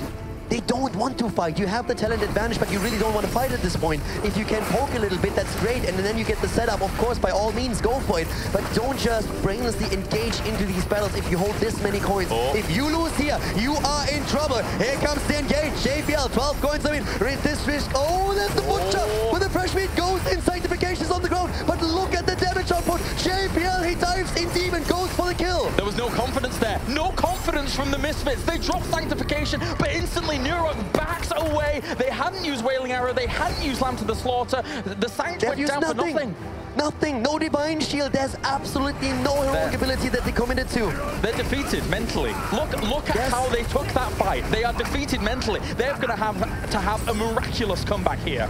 They need someone in their voice that is now telling them, guys, just please concentrate. Dude, we might lose this one, but let's make sure that we give everything that we have, because at this point, Dignitas is running the show. 100%. They're going to take coin after coin. They can get themselves another turn in if they want. Now, Tyrael is back. They have 20 seconds to get Sanctification back. They absolutely need Sanctification and confidence behind Butcher and Greymane to go on one target, blow them up, find a kill somewhere. 22 more coins. Oh my god. It's another turn, and you know what? That turn is going to destroy the keep in the middle. They haven't taken a fort yet, Misfits, that is. Right now, they want to go for the level 13 talent, but look at that experience lead that Dignitas was able to build up by JPL going to the top lane, taking the waves away, claiming more coins even. They're going to go into 16 with this. Window, but I think 16 will hit before they could even find it, unfortunately, for Misfits. Blumby's looking to lurk around, and maybe he can get a coin? Oh, nope. As Alex will take both. And level 16, I mean, 13 is now finally ready. And with 13, we now also see the Savage charge taken now. Even more blow-up potential. They have the Shrink Ray. They are looking also now with Greymane and on the prowl here. They really want to chase, but the 16 talent is there. It's 16 versus 13, a 3-level lead. Here comes the onslaught into the backline. They go for Cigar, and Sanctification's on the ground, but the heal is there. Snitch is still alive. No, goes for the kill. The Maw doesn't hit anything, though. No, it didn't hit anything because the Wave of Force actually pushed them out of that position, but it doesn't matter. Sylvanas goes down in the backlines. They're able to get one kill, but Greymane's going to fall, and it's going to be a 4-for-1 trade already. Blumby goes down, a full team wipe for Team Dignitas, and they are going to run away with this. 32 coins. Dignitas is on the warpath. Unbelievable. They are sharks, and they are taking their prey down. They go through the middle. They don't even turn in right now. They might just go and drop another keep, take as much damage towards those structures as they possibly can before they go for the turn-in. They're going to get even more value out of it. They hold 33, 34 coins right now, and there's chests on the map. I can't believe it's even with Team Dignitas having miscommunication between the Maw and the Wave of Force, they were still able to take an extremely convincing team fight. Imagine if the Maw had hit. Imagine if they'd have just done extra damage, clumped 3 of them up, got that. It would have been a just catastrophic win. I have never seen the HotS strategy backfire this hard in the grand final. They put everything on the line, and if it works, then they look like geniuses. Yes. But so far, Dignitas has showed them why the Butcher on this level is rarely played. I wish I could have seen it just on an even level, an even footing, but the one death from Sylvanas down to the bottom, which created this crazy snowball, is just, it's a sting, an absolute sting in the side of the Misfits at the moment. Keep number 2 is nearly falling here. They went through the wall. That turn-in would be so... Oh my god, look at that keep. Aww. I mean, I knew it had some hit points left, but this is ridiculous. Seriously? Yeah. I mean, one Archer could just be the hero Archer and sneak in and take it down. The next turn-in, on the other hand, is potentially going to take... Well, it's actually going to take down 2 keeps. Snitch is going to try and go for the boss here together with the rest of them. And of course, right now, Misfits is in a checkmate situation. If they don't go to defend the boss at the top lane, there's going to be a turn-in. If they go and protect the turn-in, there's going to be a boss. Yep, it's bad. It is bad at the moment. Team Dignitas here is staring down back-to-back European championships. And at the moment, they're running away with it completely. Alex even turns up just for a little bit of a party, takes that boss, easy peasy. That's going to push on and cause Misfits a whole lot of headache. I know 5 happy Swedes that are enjoying themselves quite a lot right now. Yes. And there comes the onslaught. They go in.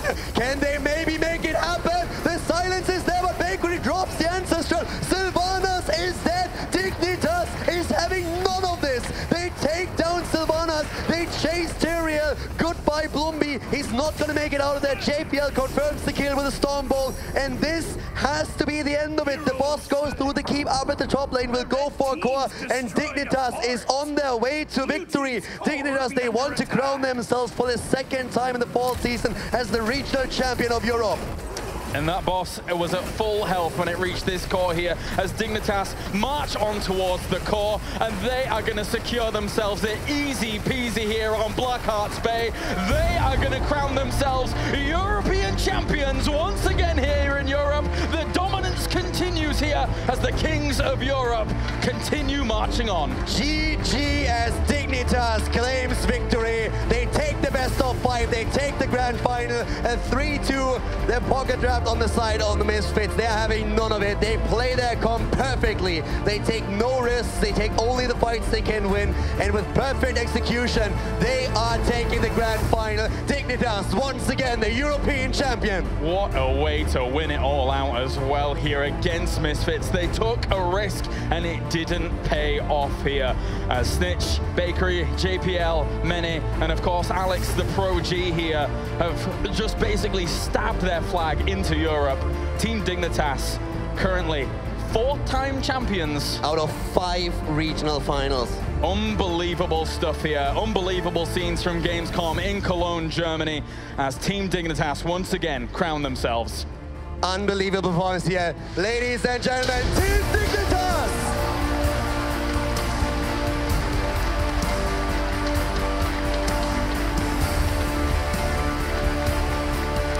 And they march on to BlizzCon, first seeds here in Europe, and looking to have a lot of the Europe's hopes on their shoulders at one of the biggest Heroes of the Storm events of all time.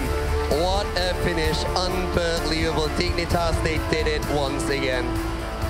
Blackhearts play the last map and flawlessly they dominate their opponent and take the victory. All right, well, that is it. And we are now gonna go over to the stage to hear from Paul, who are with the winners, Team Dignitas. Yes, I am with the winner. I'm going to slow in here. Actually, let me talk to you, Billy, because we haven't talked. Yeah, we haven't talked to you all week. We haven't talked to you, my friend. You said to me just before we went live, you said we're rubbish against Misfits. We keep losing against them. It's not good for us. We're going to lose. What went wrong? I don't know. Like we were lucky, I guess. No, like we played pretty good, and they didn't change that much their draft from the scrim. So yeah, we learned a lot from the scrims, and we did it. Is it just because you came in much more relaxed to this tournament, knowing you'd already got to BlizzCon, it's already in the bag, you got #1 seed? Was that like did it make it easier for you guys to play? I'm not sure, because you know this guy, yeah, he wants money all the time, so we had to win this tournament, so we try hard for it. Okay, let me just get a quick word with the captain. Sir, that was good. It's pretty okay, yeah. I enjoy talking to you because as a British esports fan, we don't get to taste much success, and unfortunately, we only have a couple of you doing well. So it's nice to hear you, see you win. Yeah, I mean, I can finally say EU is not easy. Always good matches with these guys, and then with Fnatic before as well. What do you feel about European heroes right now? I think it's gotten a lot better. Like, before it used to be only one team. At first it was us, and then it was, of course, Misfits. And now there's 3 teams, and you can see from the series here today, they're all incredibly close series. And some of the other teams catching up. We saw Jabroni's giving them a good game earlier on in the semi-final as well. Yeah, I mean, TBD and Jabroni's, they had a great performance here, and if they stick together and they keep working, then I think we'll see them in the 2017 season. All right, any words for your teammates? Another championship win? Is it just another day at the office, or does this mean something? It means something, definitely. Like, to have such a great crowd here today, it was full like the whole day. It really means a lot to win here, and my team, they weren't too confident, but they really worked for this event, and I think we deserve it. All right, ladies and gentlemen, the champions once more for Europe are Team Dignitas.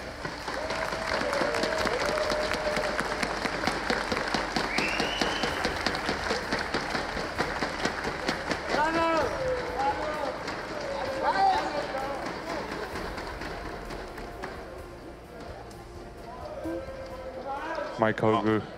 All right, we have a new old champion, if you will. I mean, Dignitas, they deserved it, let's be honest. The Misfits played one hell of a tournament, but the boys from Dignitas were just too good. They brought innovation, they brought stability, they brought flawless execution during all of their games, all of their series, and without a doubt, each individual player in their team has grown even more, and I can't wait to see them represent Europe at BlizzCon, guys. They've represented Europe so well. Yeah. I think whether you see them on stage, off stage, or whatever, it's a good group of guys. They're extremely talented. It seems like they've taken a step since the Summer Globals, Dread, and I'm actually really curious.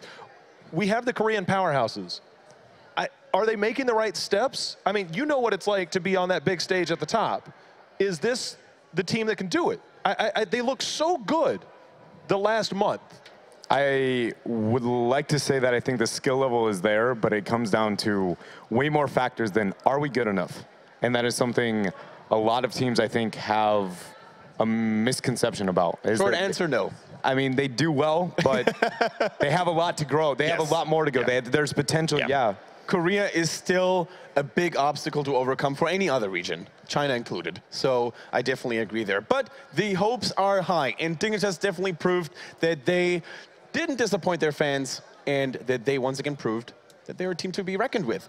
Jehao, replay time, and I can't wait to see what you've got in store for us. Well, I mean, this is it. I mean, this is basically the all-in commitment. Once we pull it up, it was the all-in commitment that we knew Misfits had to take. And you're going to see the Butcher. He's got Zagara in his sights at the top right. He's going to throw out his lamb to the slaughter to the top left to hit Bakery. The problem is it comes out late because there's the Ancestral. And therefore, he's not able to get the kill that he needs. All the while on the backside, you see Hasuabs get taken out. But the fact that they weren't able to secure just one kill shows that they weren't prepared to run the comp as well as they thought they were. To put all of your eggs in the basket of the Butcher and Greymane to be protected by Tyrael is extremely difficult to do, and we saw just, I mean, imagine if that lamb had landed just a half second sooner, or he was in position. The positioning from Bakery, I think, might have helped with that. It kept him out of position, but the fact that that Ancestral landed changed that whole landscape. I mean, there was a lot going on the backside, but that right there was huge. It also didn't help that Misfits was always 1, 2, or 3 levels down, and it kind of comes down to the battleground. We first saw that coming out of Misfits when they were, you gingerly put that there, thanks for the confetti there. Misfits has done this before. They went Illidan on a battleground that we didn't think is that well suited for it on Tomb of the Spider Queen, and now they're doing an all-in teamfight composition on one of the most vertically long maps, which has also got a huge emphasis on PvE, not teamfights. They tried to do it. They tried to get away with it. It was big guts, but they did have this tiebreaker to fall back to.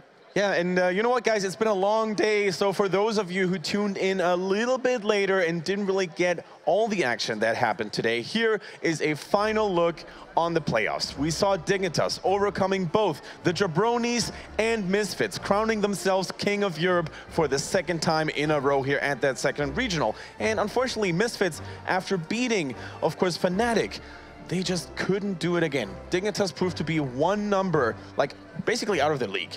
The fact that Dignitas took down Fnatic twice in Misfits, they're the undisputed champion by far. I mean, there's no questioning, are they good enough? They won Summer Regional #1, fell off Summer Regional #2. The Misfits showed a stronger showing at Summer Globals. But now, 2 in a row, they've taken that. That's one heck of a resume. And they've done exactly what they said they would. They said they'll take it easy on the first regional, if they must. It was a bit easier. And then, like in the mid-season, in the summer season, and then they rallied with Alex the Pro-G, now with their team that has been stable for a while, and they have got back-to-back championships. And BlizzCon truly is, and has been, their major ambition. And now, they didn't do it 3-0, 3-0, 2-0 like they did it sometimes before. Like they said, Europe got better and the respect is there, which is good. It will have sharpened them for the global stage. Yeah, absolutely. But we have a very peculiar situation now. We have Dignitas on the throne twice in a row. However, we also have 2 second places, and we have to determine who else is going to represent Europe at the global stage in BlizzCon. And for that very reason, guys, we have a little bit of a special rule going on. It's called tiebreaker, which means that both second place teams from both regionals will duke it out between each other and then determine who else will have the honor to, you know, get that ticket to BlizzCon and potentially win a share of the massive prize pool of $1 million US, guys. The hype is building up. Yes, it is. And also about the qualification system, I think it's the only fair way of doing it. Some people might intuitively think that the second place here should get the ticket, but that would like majorly emphasize the importance of this second regionals over the first regionals. So just seeing both regionals as equal, even though in chronology, of course, there's one first and there's another, but like both second places to face each other, it's the best way. And they both happen to be here, which is just amazing, so we can play that match. More details on this tiebreaker match, guys. It's going to be, as we said, the 2 second places, which means it's going to be Fnatic and Misfits. Misfits just played, Fnatic just played, so they probably need a little bit of time to rest and recuperate, but it's going to be played today. That is very important, and guess what? Here comes the cherry on the cake. It's going to be another best of 5. What we've already seen today, every time I come to Europe, whether it was at the Summer Globals, regional number 1, regional number 2, crazy things happen. Sets go to 5 games. They all go to 3. We saw a 35-minute game before. Last time we saw Fnatic and Dignitas. Everything gets wild here. This is the least amount of single number cores we've seen out of any European regional ever. I don't think there's been a single one that got under 10. But it's still, there was a couple of like, oh man, they're almost gonna win. Oh a no. few base raids, only 1 or 2 Hearthstone parties where both these are like threatening. Yeah, definitely. Just last regional, there was a 1% core, so it just goes to show you can't really beat that. Looking at you, Kalaris, wherever you're at. Yep. All right, guys, but without further ado, before we get ready and down to the action, because I know you guys all want to see that upcoming best of 5, we're gonna go into a short commercial break, and we will be back stronger than ever with more Heroes of the Storm goodness here live from Cologne, Germany at Gamescom.